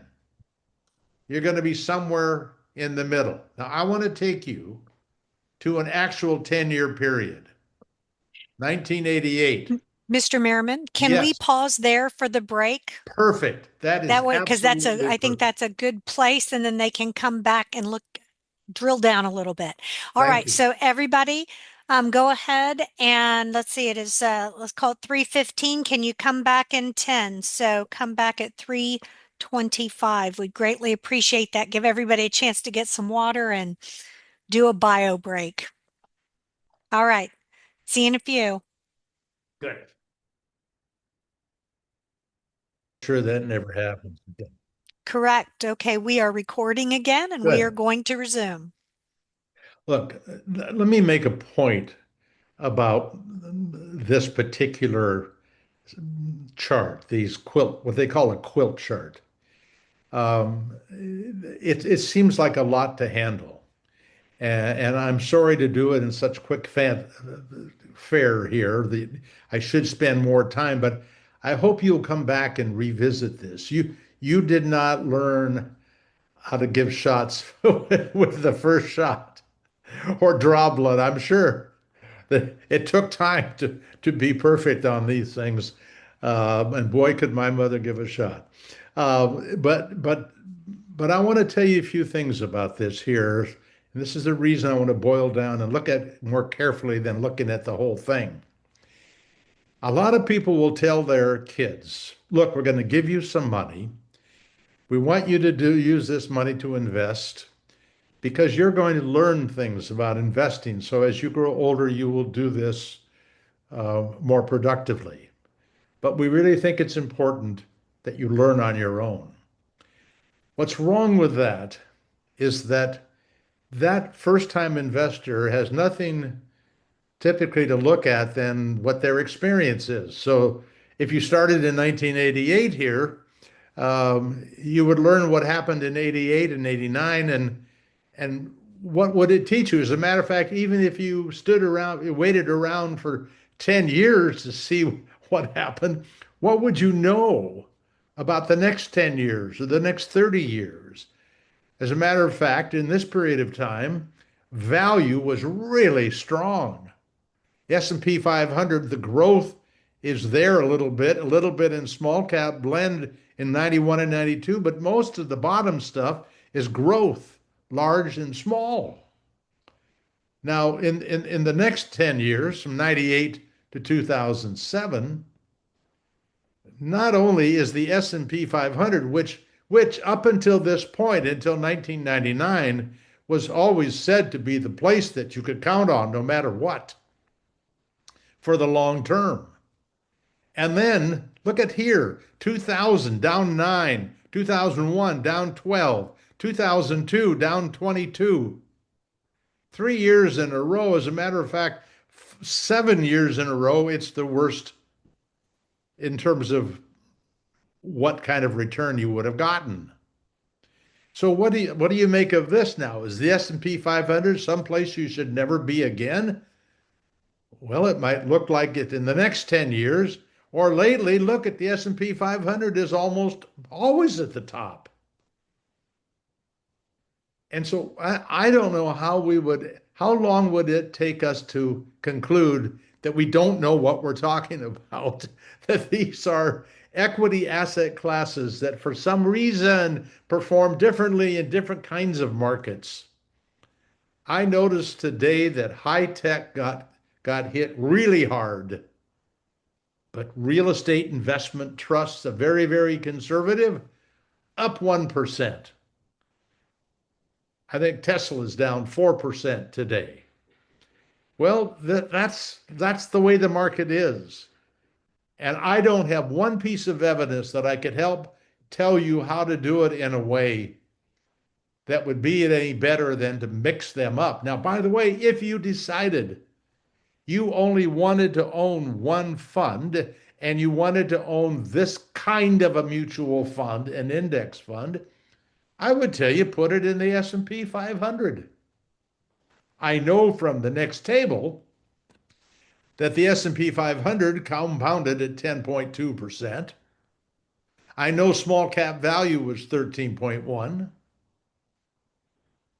Now then, when I look over at these other quintile rank frequencies, here's what that is.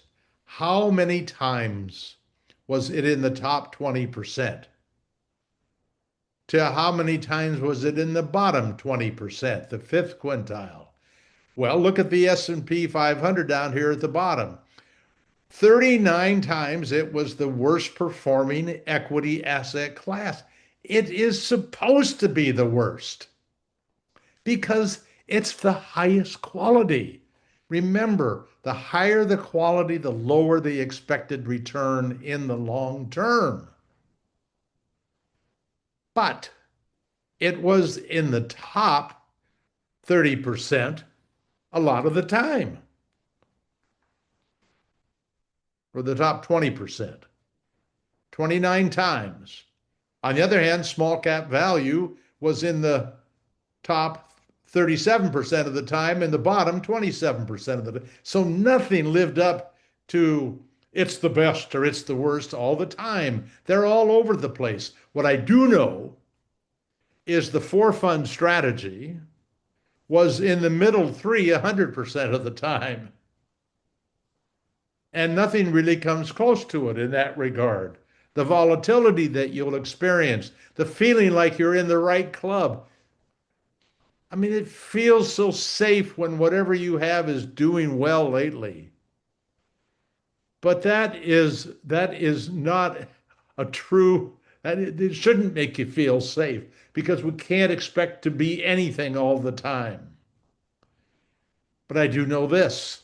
Remember that 0.5% we're worried about? From 10.2 to 11.9? That means if over your lifetime you use the four fund strategy, and by the way, if you go to our website, we tell you exactly which four funds we think you should be in. We don't get paid anything for that, and we can't know what the future will bring. We can only tell you what we know from all of the academic research that we have. But the fact is, the most important decision you're going to make is going to be the equity asset classes. And the academics will tell you the equity asset classes drive 90 to 99% of the return long term. And I think it is so brilliant if you could be diversified amongst many equity asset classes. And the only time I would really be worried about you would be if you were right before retirement. And I would say, well, I don't think you should have all your money in stocks when you're about to retire. You got to start cooling your jets. You got to protect yourself. Remember, protect it, protect it. It's not just earn it, but protect it. When you get close to retirement, you start being more concerned about protecting your money necessarily because you hopefully if you've done it right, you're so far ahead by the time you're close to retirement that if you just protect what you have there, you got enough. But I can tell you that for a young person to take a little more risk and diversify that way, I think it's absolutely worth it because, and I'll tell you in just a sec why. But before I tell you, you have another fork in the road. It's your choice. You can invest so that your taxes are high. You can invest to keep your taxes low, or you can invest and never pay a penny of taxes. How is that possible? Well, if you want to pay highest taxes, don't ever put your money into a 401k. By the way, if you don't ever put your money in a 401k, which is what your company or your whether it's a profit or nonprofit, they will give you the ability to put away and protect it from taxes in one way or another. But if you don't go into that 401k or you don't go into an IRA, you can't protect against taxes. Now, with an IRA, a regular old-fashioned traditional IRA, it says you don't pay any taxes during the years that you're accumulating, but when you start taking money out, you will pay some taxes. And that's because when you put that money in there, you deducted those contributions against your taxes then. That's a decision you're going to make. And I promise you, in the books that I'm recommending that you read, you will learn a lot about that. I can't tell you everything you need to know, but I can tell you there's just a handful of books that I think you should read. When I think how many years you put into becoming what you are right now, compared to what you need to know to be a magnificent investor for the rest of your life, it's like maybe at the most 50 hours, at the outmost 50 hours, compared to the 16,000 hours you put in to get where you are right now. What you need to learn is so unbelievably easy compared to what you've had to learn. Just a lot of you don't feel right learning so much about money. You know, it's not out of greed that I like having lots of money. It's about being able to share it. And if you don't like the idea of having a lot of money, think about being able to share it. Well, if you want to really hit the jackpot on taxes, what you do is you put all of your money in a Roth 401k or a Roth IRA, because what happens when you do that is not only do you not pay taxes along the way, and you don't get to deduct up front, but when you take it out, you don't pay taxes. So you don't take taxes along the way, and you don't have to pay taxes when you take it out. And get this, when you pass, when you die, when you're no longer there and you're leaving all of this to your kids, the way the tax law reads right now, they would be able to take out money tax-free over a 10-year period. Now, if they hold it longer than 10 years, they would be taxed. But if they distribute, whether it's in the first year or the 10th year, whatever, then you take it tax-free. You could leave millions and millions of dollars to your kids just from the money that you put away the first 5 years that you get started.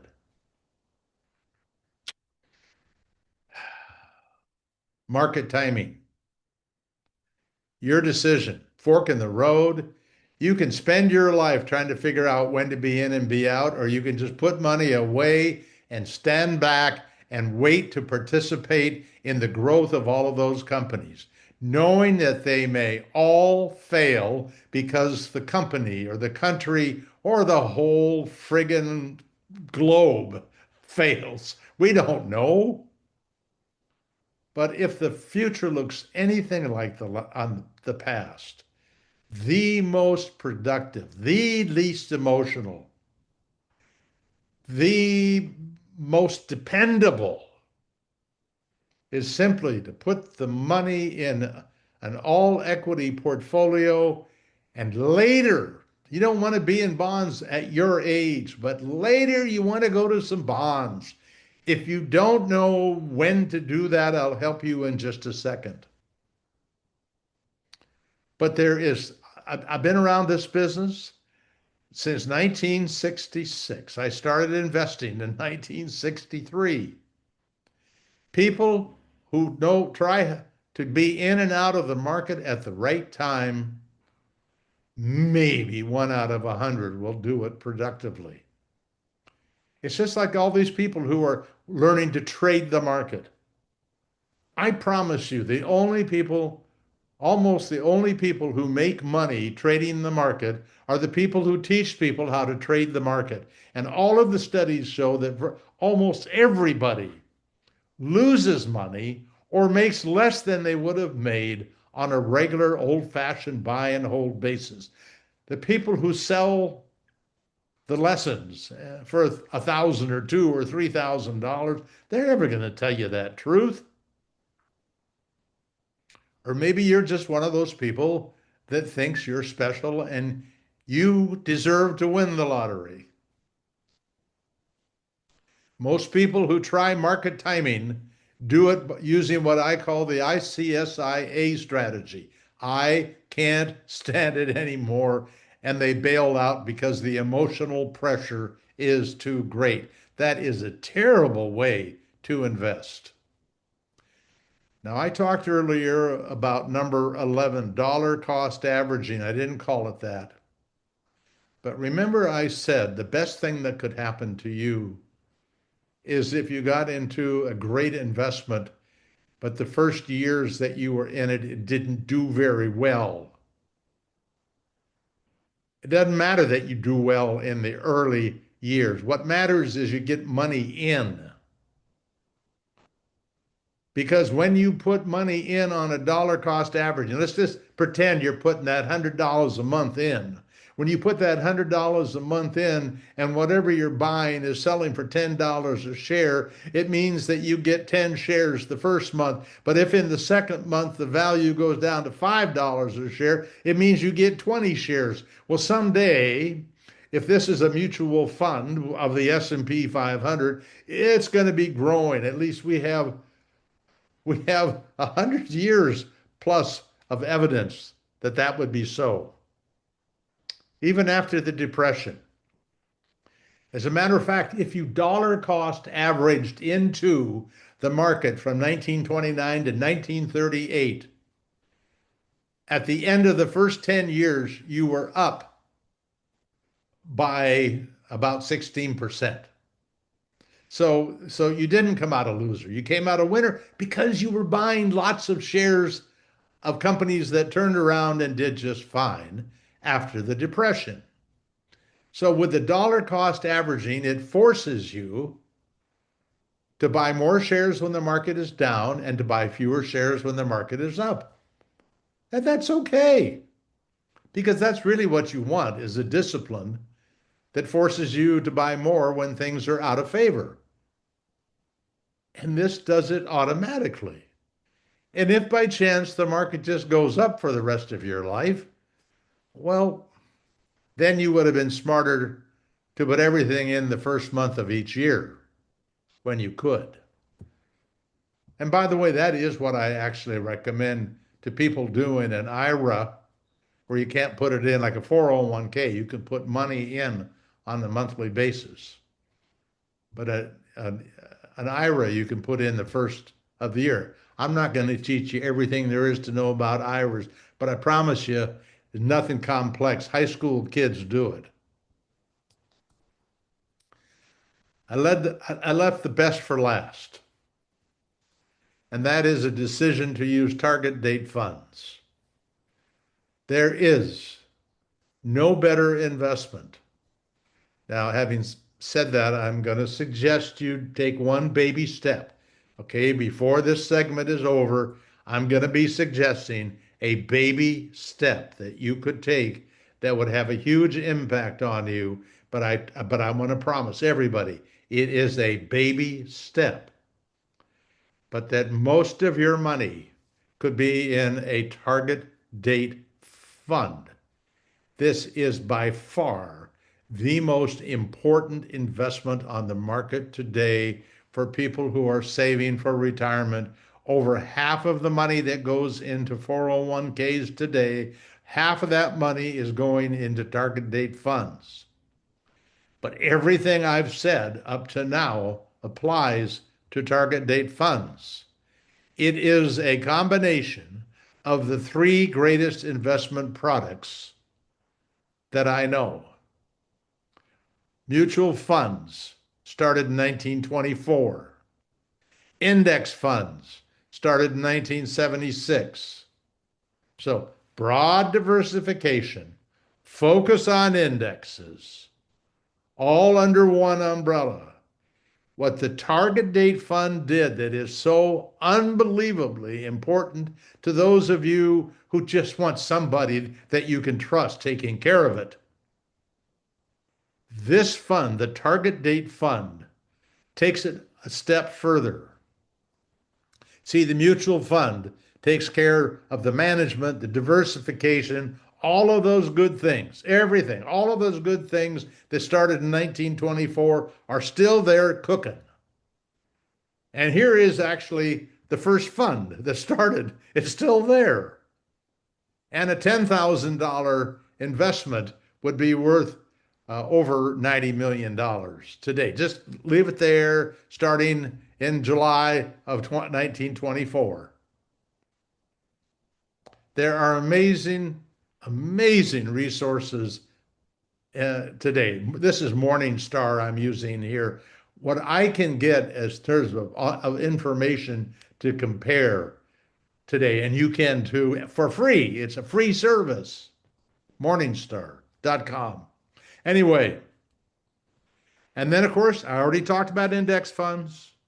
Started in 1976, low cost, broad diversification, no fees, low fees, higher expected returns, target date fund. Here's what you need to do. You need to put your money in a fund. I would be thinking today that would be called a target date 2070 fund. It tells the manager of that fund that you are expecting to retire in 27 or thereabouts. The funds don't actually go 1 year at a time. You can't have a 2071, 2072, 20. No, every 5 years they open up a new offering for people who are then going to retire, hopefully in 2070. So they know that those people are not probably people in their 90s because they wouldn't be looking to retire in 2070. But they could likely be somebody in their 20s or their 30s. And so that portfolio would be almost all in stocks. If you invest in the right one, it would be all in stocks underneath the umbrella of a mutual fund that's in index funds. So now you own the index funds, but now there's a manager who knows you are young, and that money needs to do something for you many years from now. Don't want to be sitting around in bonds, but maybe when you're older, we'll be adding some bonds. Now, in some cases, I'm sorry to say, the fund will have a little tiny bit of bonds in the portfolio. But that 10% position in bonds is probably costing you a 0.5% a year, which means when I give you the name of a target date fund to do this with, I'm not going to recommend the one that has 10% in bonds. And that's the only reason. Otherwise, I would be recommending Vanguard funds. Anyway, target date funds do everything. You have a professional taking care of you at the same time as they are taking care of literally millions of other people who have the same problem. And the managers, they don't know what the market's going to do. They don't know when it's going to go up or down. But what they're going to make sure is you have access to exposure to the equities and later the bonds coming online to protect you. Now, you may decide, like I've decided, to have more in my portfolio in stocks. So if at age 82, had my money in Vanguard, for example, Vanguard would have me 70% in bonds, 30% in equities.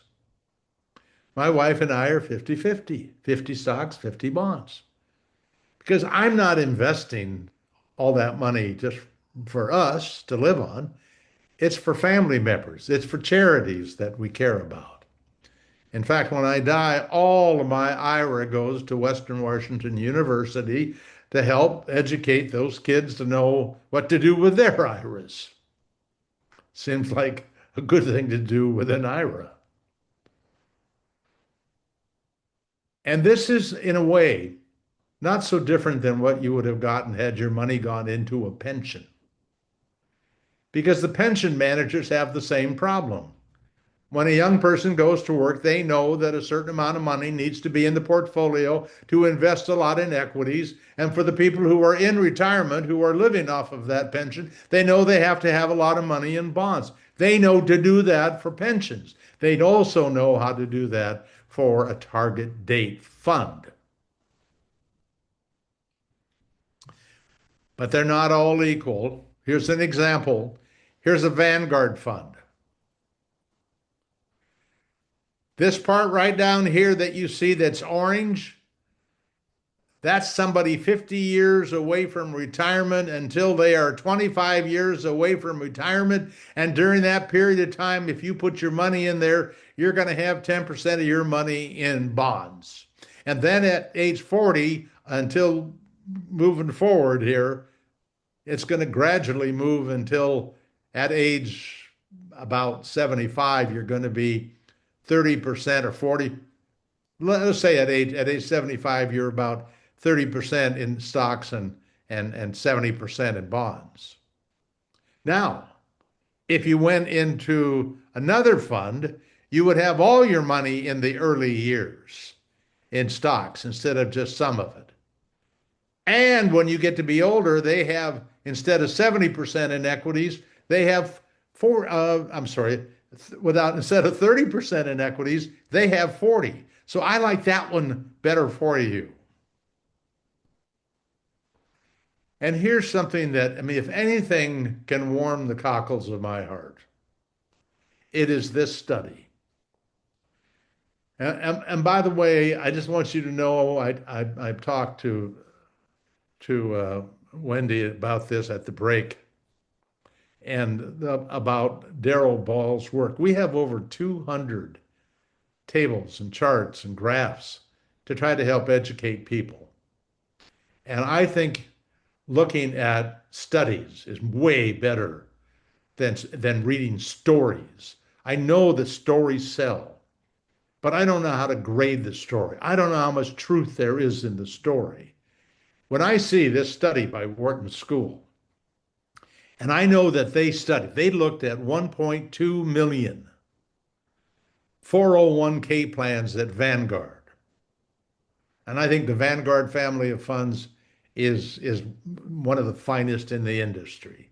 In fact, in some ways, it is the finest. And more than likely, many of you are going to have your 401k access be a Vanguard fund.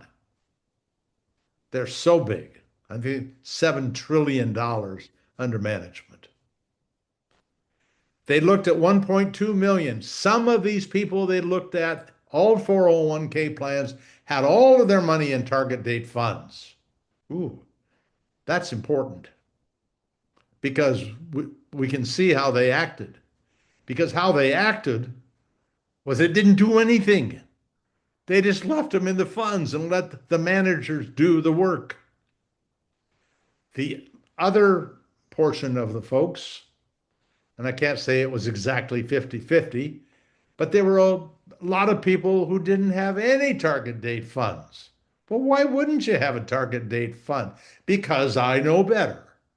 I think the market's really doing poorly and I think it's going to go way down and I'm going to have my money in cash. Or I don't want my money in those international companies and they've got a little bit of money in international companies in that target date fund.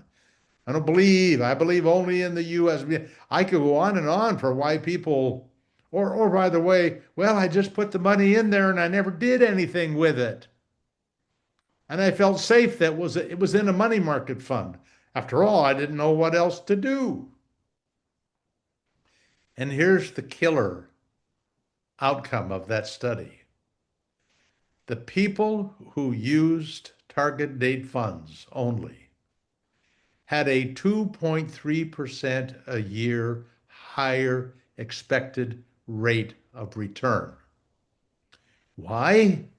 Because so many people doing it on their own were sitting on tons of money, cash, because they were unwilling to put their money to work in the asset classes that the target date funds are using. No, these people who are managing these target date funds, these are not wannabes. These are people who are managing some of the biggest portfolios in America. So you are one of those folks that could right out of the gate never do one thing for the rest of your life, but put your money into target date funds. And they would continue to make the changes as necessary. And because you got them in a 401k, or because you've got them in an IRA, and hopefully Roth, it means there's no tax implication to what they're doing when they make changes. And if you eventually take money out of there and it's in a Roth, there's also no tax implication then. Oh my God. I mean, think if you could get 10% a year for the rest of your life during the period that you're putting money in and trying to build money for your financial freedom, your bundle of financial capital that you need to underwrite your retirement. What a bonanza. Now, I said I would tell you about a small step. One of the smartest people I know, well, Daryl Balls. I just, I can't tell you the great work that Daryl Balls has done for our organization. And I can't believe that anybody would have produced graphs and tables and charts that were any more meaningful than what Daryl has provided. And he is a volunteer. I am a volunteer. Once in a while, somebody will pay me $1,000 to make a speech, but it doesn't go to me. It goes as a donation to the foundation. Well, Chris Pedersen also is purely somebody who is volunteering his time. He has written a book. You're going to have it. It's free to you. It's not going to be free hard copy, but it is as a PDF. And it's called Two Funds for Life.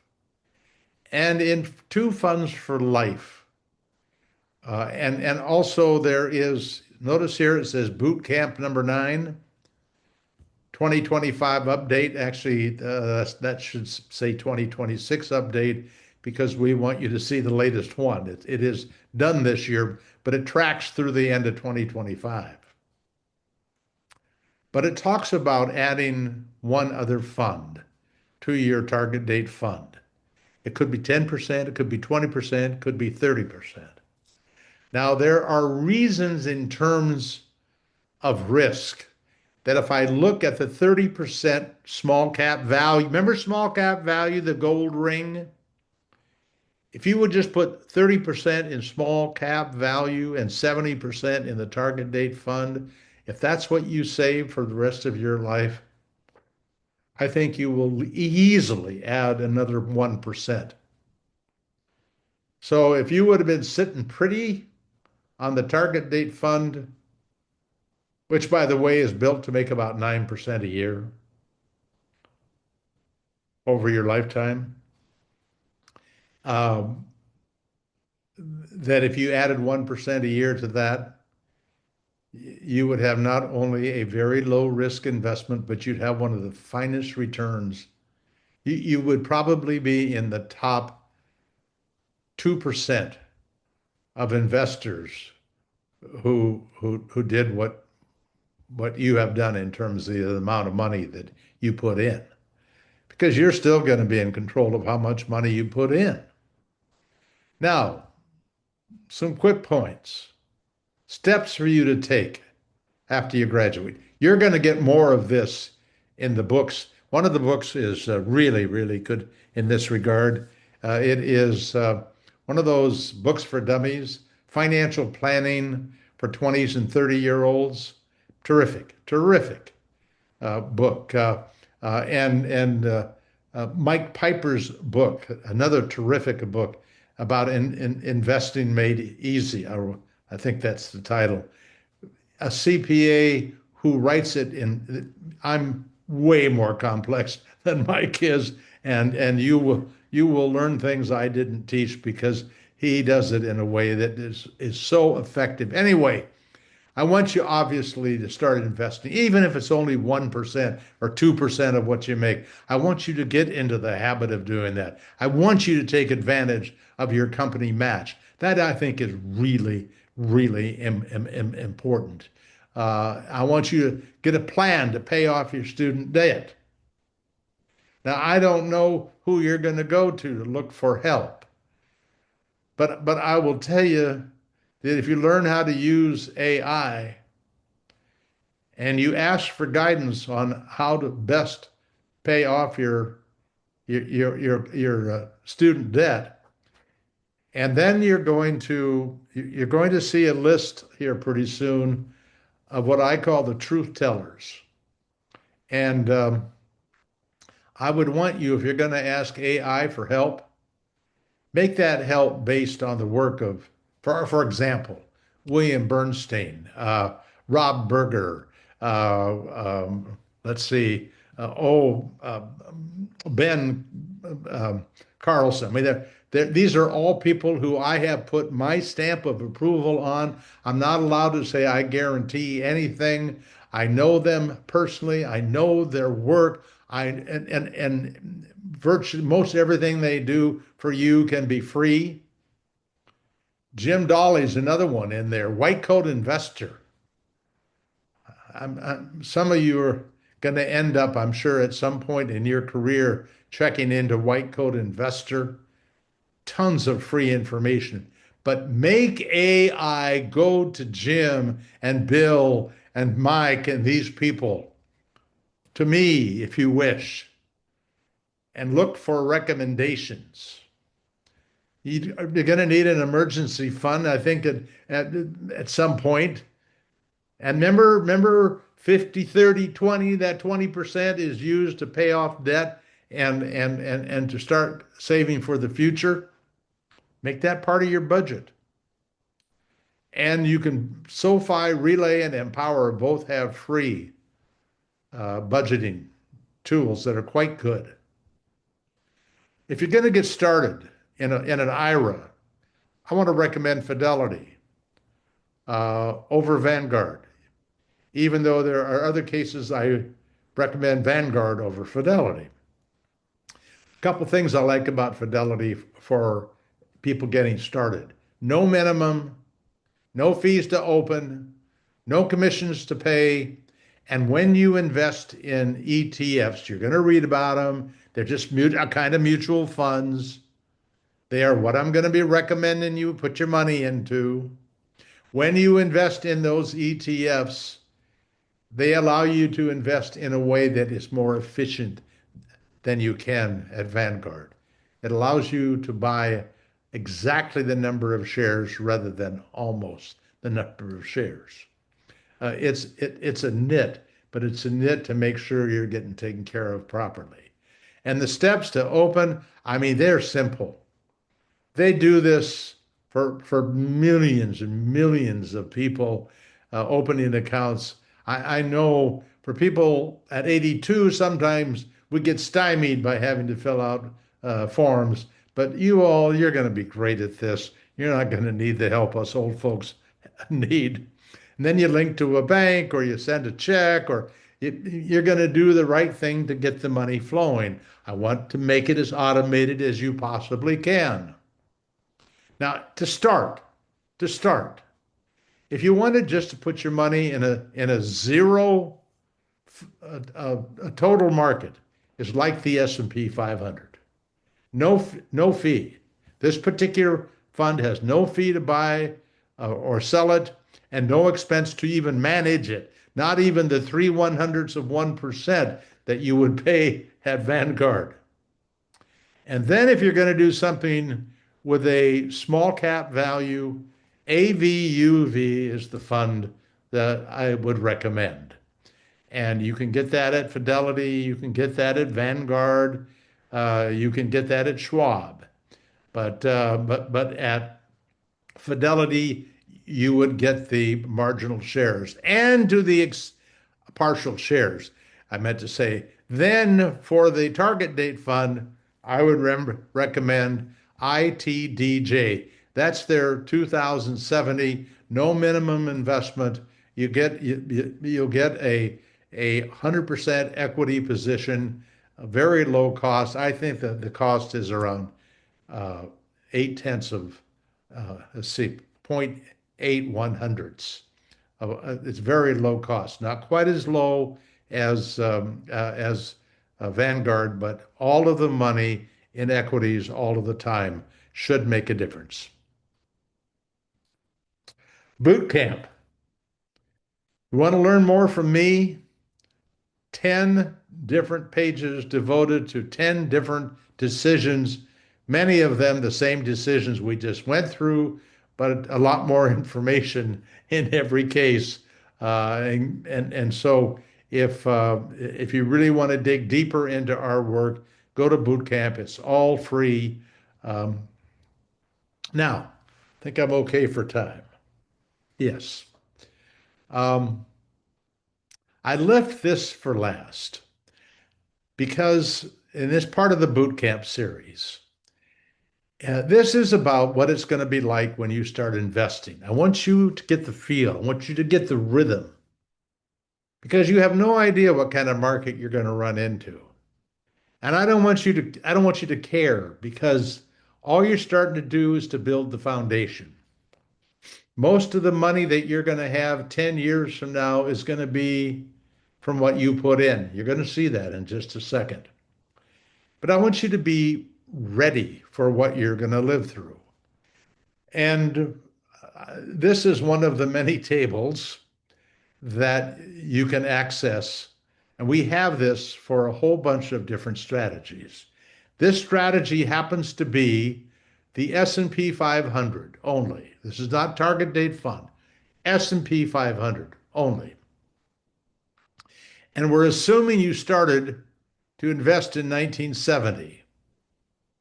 We assumed that you put in $83.33 a month and that you put your money into the S&P 500. And here is in this column that says 100% equity, that is what your value would be at the end of the first year. It was not a good year for the market. It was up a little bit. In fact, you made $22 on the $1,000 you put in. And you might complain. I mean, I did the heavy lifting. I worked. My money went in there, and you, Mr. or Ms. Market, whatever you are, you leave me this, an extra 22 bucks. And I know it's possible the market could have been down 30 or 40%. Wow, I don't know. I'm not feeling particularly good at that about that. But you keep doing it. In fact, in this far column in the far right-hand side, you notice in the second year you put in a little more on a monthly basis because you raise the amount you put in by 3%. So it's 1,030. Now you can say, look, I don't have 1,000. I've only got 500. I can do it with half that. Fine, divide everything by two. Or I can put in 2,000, multiply everything by two. But here's what I know, that at the end of that second year, now having put in $2,031, it's now worth $2,275. So I made a little bit. And what happens is sometimes the market goes down like it did in 73 and 74, but the reason you ended up with more than you started the year with is because you put money in. The only reason you came out with more than you put in is because of what you put in. So at the end of the first 10 years, your account, and you put in around 11,000, your account is worth 16,245. At the end of the next 10 years, again, each year you put in a little bit more. So by the year 1989, that year you put in $1,754. The account is now worth almost $120,000. You went from 16,000 to almost 120,000 after only putting in about another $13,000, whatever it was, because the market did it for you. Some years early on, it's because you did it. You want to have more money at the end of 20 years? Put in more money yourself. You cannot get anything out of the market than what the market will give you. And we don't know what that is. Notice as you look at the end of the next 10 years, again, notice in that final year in 1999, you put in 2,357. That year, you made you went from 575. You made over about 125,000. You put in 2,357. You made 125,000. That's the way investing works. You feed it early on, and the more you can feed it, the better off you're likely to be. That's what we know. That's why if you can get your parents to help you in those early years, I have tutored people to borrow money for that first 5 years because they just can't do it. But to pass up those first five years or even 10 years and then pay the parents back on the monthly basis over a period of 10 or 20 years if they can afford it. I want to take you one more 4-year period because the year 2000 to 2009 for the S&P 500 was terrible. They now call it the lost decade. You actually lost 1% a year on average, compounded. So you started the 10 years with about 700,000 and you ended with 662,000, which tells me that you can end with less at the end of 10 years, even after you're putting more money in. That is possible. But I do want to show you something that is not remarkable, but there is something you could have done about it without market timing.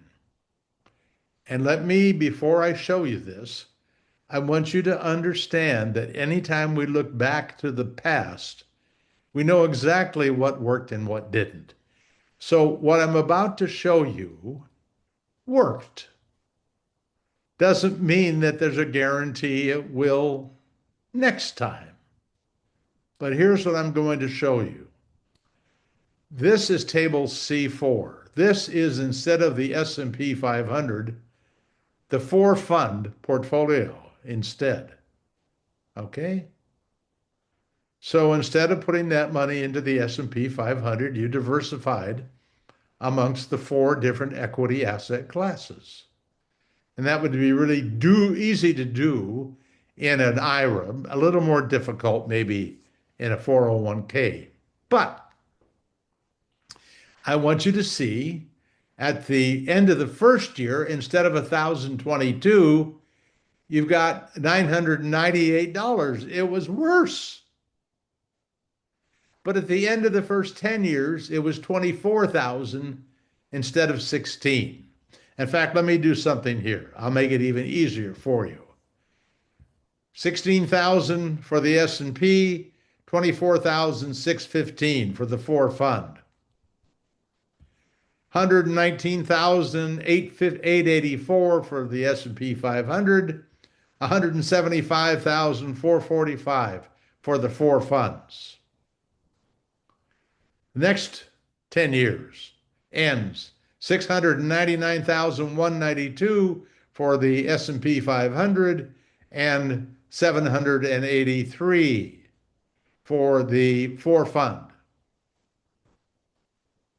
Next 10. Remember, the S&P falls from 662. Excuse me. No, pardon me. This is still 2000 through 2009. Oh yeah, that's right. The S&P 500 has less than it started with, and the four fund ends up with 1,283,000. Now, having said that, the four funds over the entire period through the end of 2025 did better. But I will tell you, the S&P 500 made a comeback, and it didn't beat the four funds, but it did better than it was doing here. It came back very strong 2010 through 2019, etc. And you'll see those, all of those, when you go to the actual tables. So you've already got your, we're talking millions copy. I hope you'll read it. I hope you will devote over the coming months, sometime every week, reading about investing your money for your financial capital later in life.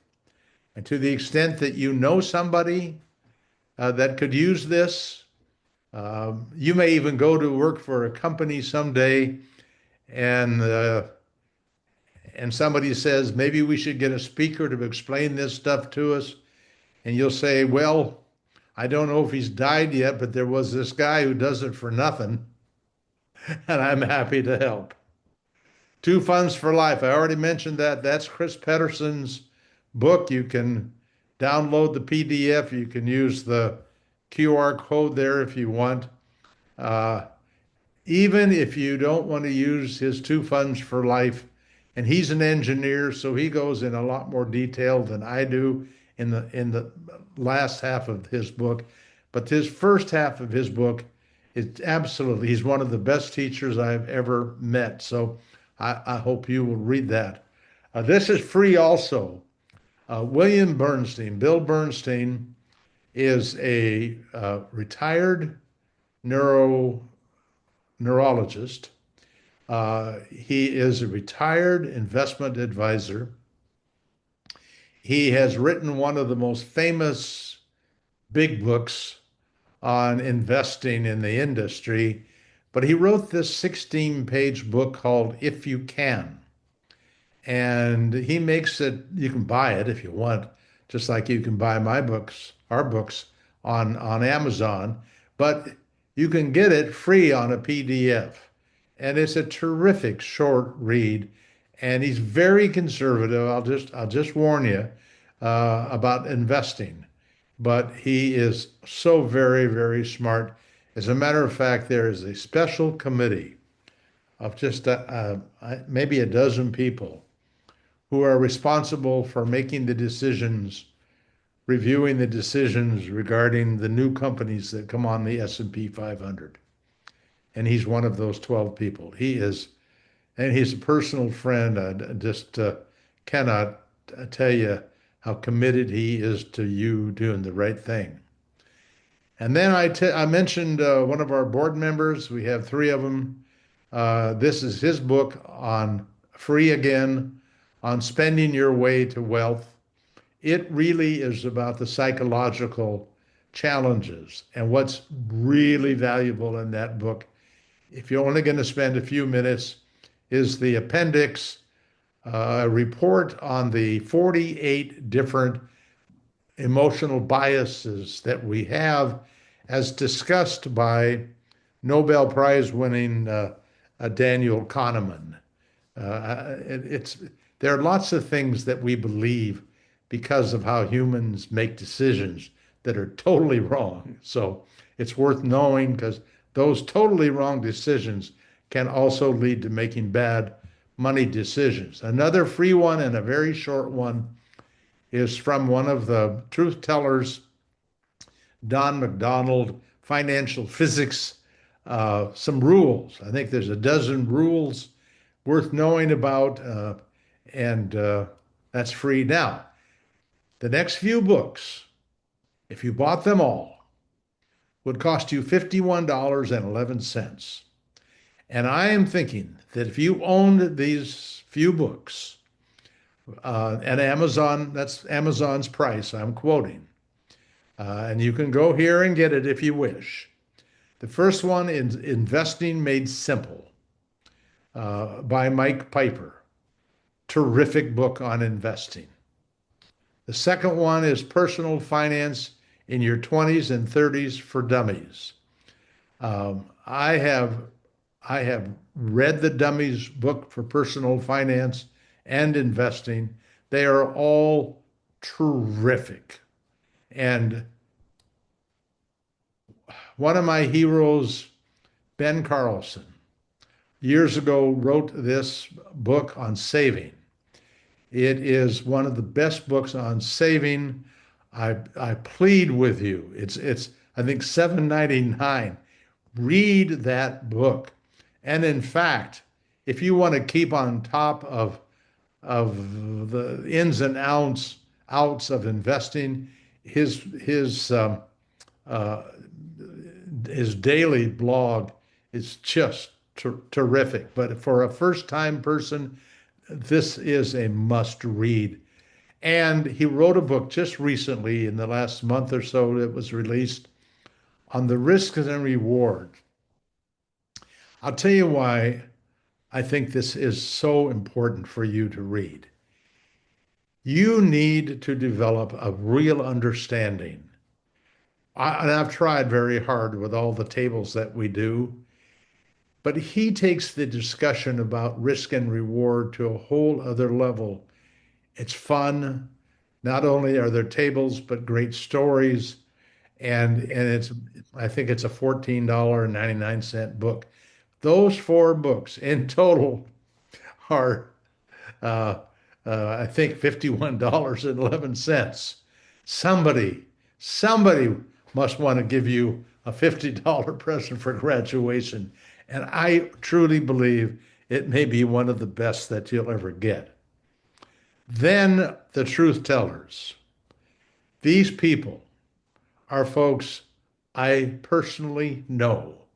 These are people who write regularly on investing about and financial planning and for young people. Rob Berger's got a terrific book and does terrific podcasts on things that you would have questions about, and he'll answer anybody's question. All of these people are people who work genuinely to help the public, which is why I stick my neck out because I don't make a penny telling you to go read Christine Benz at Morningstar. But all of these people provide free information online. And if you ended up taking Bill Bernstein's advice on something about how much you should save for emergency or how you should pay off your debt, whatever it might be, all of them are people who are straight shooters. And all I ask is that you sign up for our weekly newsletter. It will tell you when I've done a podcast, which is weekly. It will tell you when we've done a video, which is once in a while. The whole idea, of course, is to help you stay in touch with us. I'm not worried about making money off of you. I want you to make money off of me. And with that, you know what? I think I'm ready to answer some questions. That is fantastic. You ended perfectly. All right, I'm going to ask if there are any questions, clarification. You can either come on camera and just introduce yourself, first name, and ask, or you can pop it into the chat and I will read it. So, what's on your mind?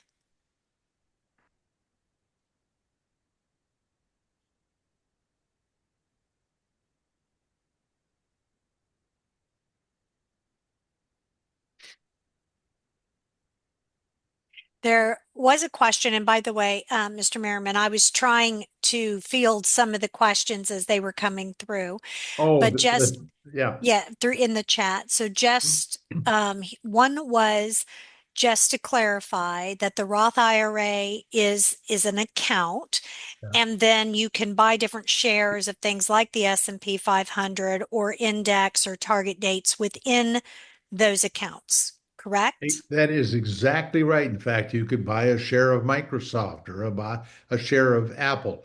You can buy virtually anything that Fidelity, for example, would give you access to that would be on the New York Exchange, the American Exchange. There are literally tens of thousands of investments to choose from. This is one of the challenges because how can I possibly know I'm getting the best? Well, the challenge there is that salespeople will have a list for why this or that should be the best. But unless you really understand the details of many of these products, there's a thing called an annuity, an indexed annuity, that suggests that you will get the guaranteed return of the S&P 500 with absolutely no risk. Wrong. That's totally wrong. That's illegal to say, but they say it, but they say it. And so you really have a responsibility to take the time to get the education. And as a matter of fact, if you said, what does Larry Swedroe believe about indexed annuities? Well, you could ask these same truth tellers, what do they believe? They're not trying to sell you anything. Now, Larry Swedroe has 17 books. They're all terrific. Maybe someday you'll buy a Swedroe book. But the bottom line is he does not need the money for retirement. He needs to educate people, and he's happy to do it.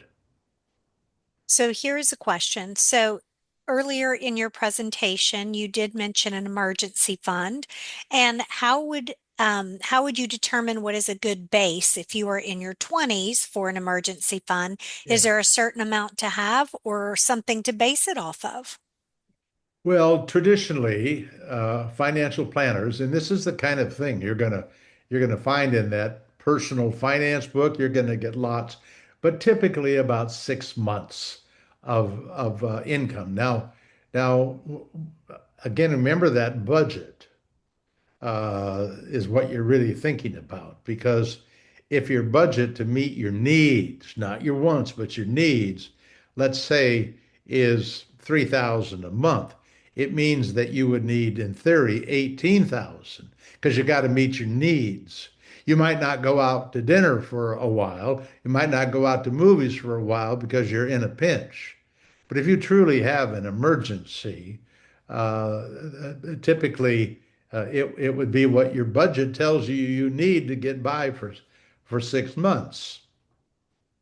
So this is a clarification question. So just for context of this question, we have some people in our class that this may be a great refresher. And then we have some people who this may be the first time they're ever hearing some of this information. Yes. So this is a clarification question. So for a mutual fund, do you pick certain companies to invest in inside of the mutual fund? Ah, great question. The mutual fund does everything. Now, let me differentiate it from the target date fund.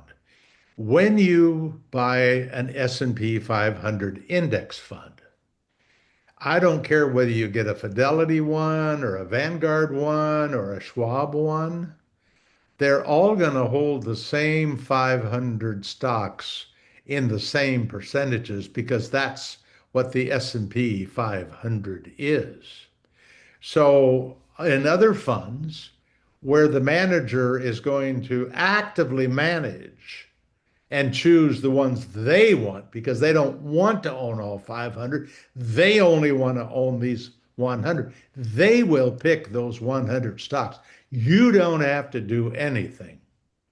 But the only difference between that mutual fund and a target date fund is the mutual fund, if you, for example, put it into the S&P 500 fund, it will be 100% S&P 500 forever. There will be no conditions under which it will decide to go into bonds because they want to reduce the volatility. They will always be that. On the other hand, in a target date fund, the managers have the responsibility not just to own those stocks, but they also have the responsibility to be making this movement over time to the fixed income, the bonds, to stabilize your portfolio from massive market losses. Thank you. That was a great explanation.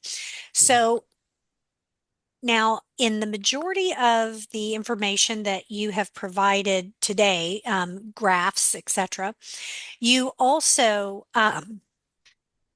you talked briefly also about a total market index. So you talked a lot about the S&P 500, which are the 500 largest companies. Can you talk a little bit about the difference of the total market? And I know that would be a whole other presentation, but Well, perhaps the difference in the actual returns between the two. that I can speak to from 1928 to the end of 2025. The advantage went by about 1/10 of 1% a year to the S&P 500. Now, there are times when the S&P 500 does better than total market, and there are times when total market does better than the S&P 500. What the total market owns, rather than the 500, is around 3,200 companies.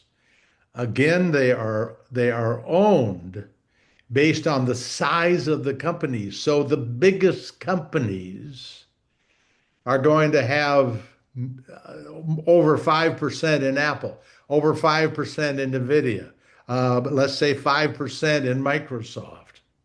And in little companies, I think in the S&P 500, which is Zion's Bank, it's a tiny company, maybe a $10 billion company compared to these really, these $1 trillion companies. So they hold those in the percentages that represent the size of those companies. So that means when you go out to 3,200 companies, you got a whole bunch of smaller companies. Now you might think, well, if you add those smaller companies, that would be good because you would pick up some of that small cap premium. The problem is that you end up picking up the part of the small cap premium that isn't very good. And so you actually do not make more money long term, but for all purposes, they're virtually the same. So if you said, am I likely to have more money 20 years, 40 years from now? I would say that kind of is going to be a crapshoot based on whether the final years, when you have the most amount of money there at work, we're tilted towards technology or tilted towards um, the consumer, the more standard, the oil, the energy stocks, the things that don't sell at high price to earnings.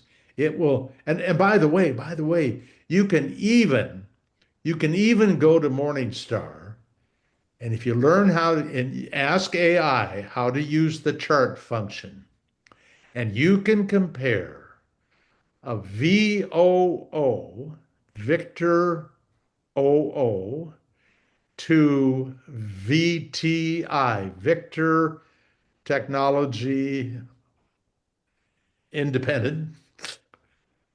Uh, you can actually compare from the from let's say about 2004.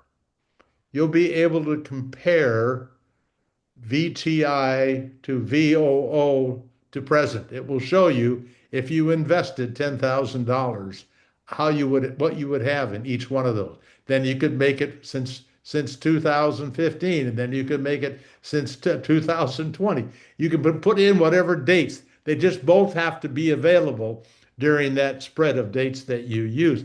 Morningstar is wonderful. Please learn how to use the chart function.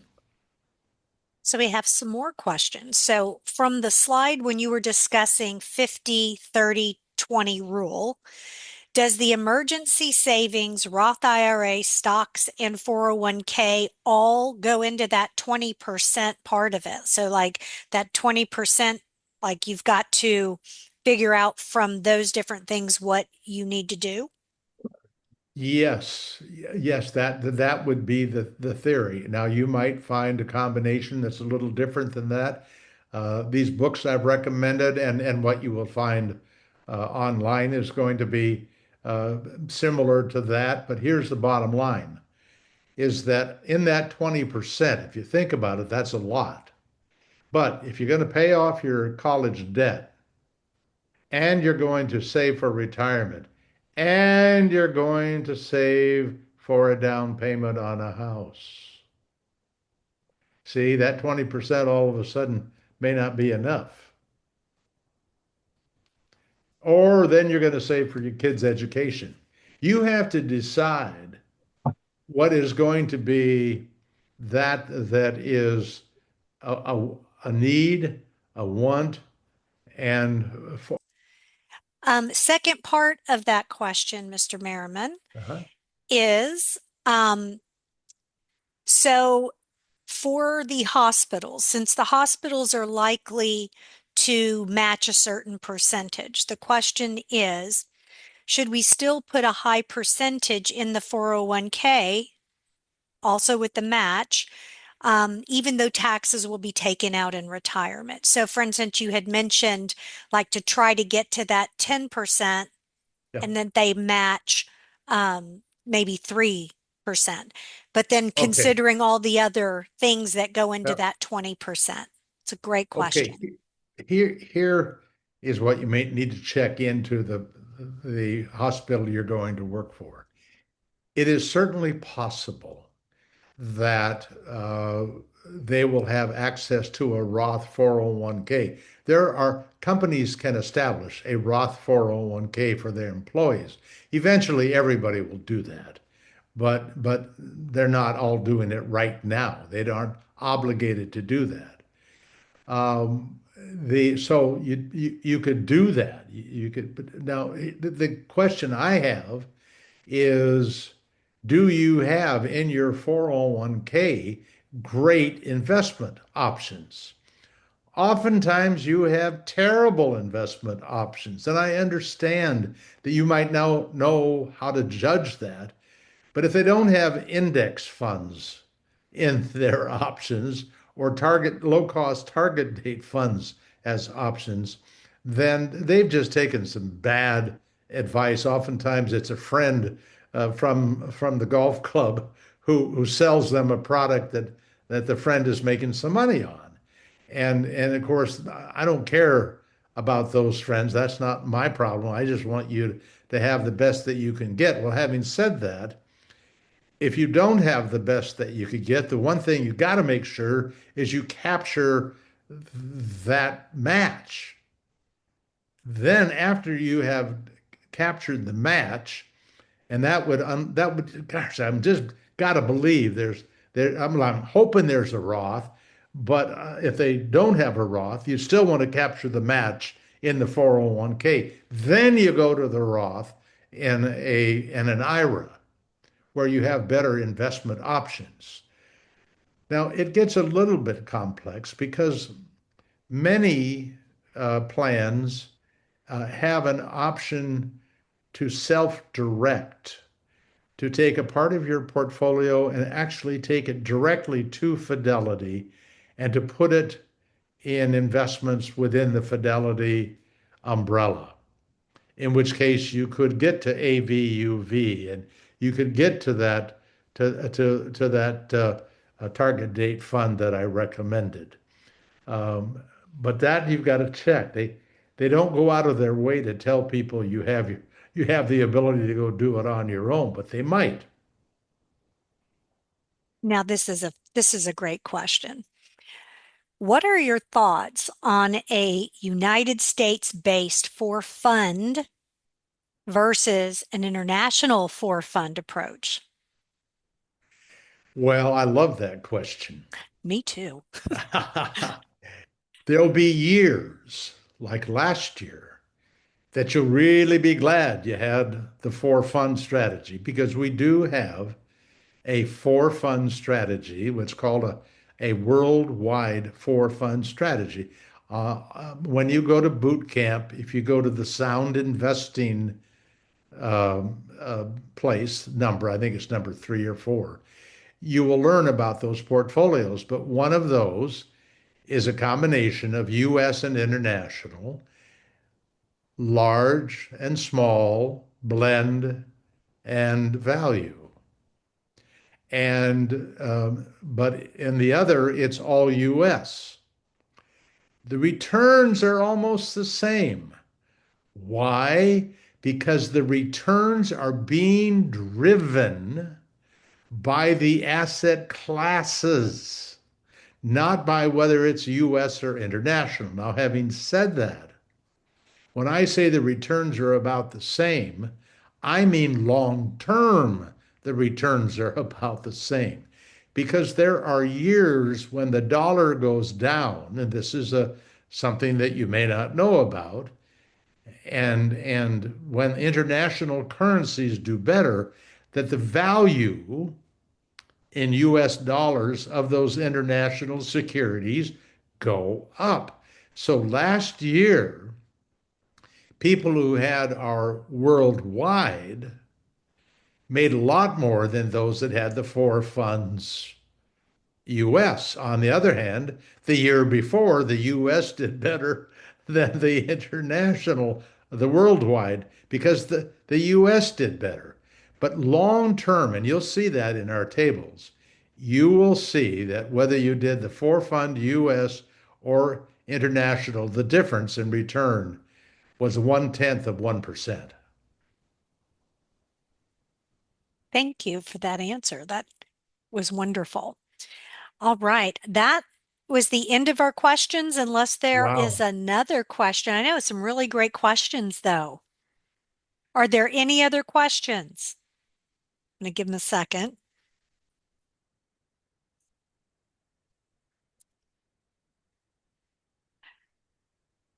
And I just want you, Oh, here, I've got one. Go, no, go good. ahead, please. I was just gonna say that Paul at paulmerriman.com gets to me as well. So So even though when I hang up, I can't wait to go eat lunch. Okay, I'm really excited about that. I'm probably going to have another nap, but then I'll be opening up, looking looking to see if I've got a question to answer. So just understand this is what floats my boat. I love it. I love helping people, and this is the only thing in the world I know this much about. Unless you want to lose weight, and then I'm really good on that too. But go right ahead. So for you, for an emergency fund, would Yes. you frown upon investing it in a quickly liquid, like a liquid spot, or if is there a particular place for an emergency fund that you would recommend that you would put it in so that it grows rather than just kind of Yes. letting it sit there? Well, I wouldn't want it just sitting there. I would want it in a money market fund. And you can go to Vanguard, and when you go there, if you go to Vanguard or Fidelity, just ask them which is the money market fund that's paying the highest return. Now, money market funds right now are, let's say they're paying around 3.8% or something like in that range. On the other hand, what I have done in my life over decades, with that kind of money, I have gone into a short-term bond fund. It gives a little high. Remember, if you look at that, if you go back to the return of the short-term bond fund was about 3.3. That was a T-bill. If you extend the maturity a little bit, but just take a little tiny bit of risk, you can add a 0.5% maybe. I've always used something like the Vanguard short-term investment grade bond fund. So it's very, very, very low risk as the bond funds go, but it does better than a money market fund. I would even, let's say you've got a job, and I would think, now, I don't know much about the nursing business today, but I would think if somebody has hired me and I want to stay there, that the likelihood of me losing my job is very, very low. Is that a fair thing to say, Wendy? The chances of you losing your job are, I mean, unless you did something Yeah. egregious, are pretty low. However, the chances of you getting frequent low census, meaning getting called off for an entire day frequently without pay, is high. Okay. So let's say somebody had a job where, like engineers, uh, the engineers I know work for a long time at their first company. I mean, it's 3, 4, 5 years before they do anything else very aggressive. That's my experience. Well, what I'm thinking is that person really is not at high risk of being out of a job. And so they could have a balanced fund. They could have a fund that's 20% growth and 80% fixed income. Vanguard's got that. They could be in a 40% equities, 60%. They could take a little more risk with that because those balanced funds have relatively low risk over the short term. Thank you. Any other questions for Mr. Merriman?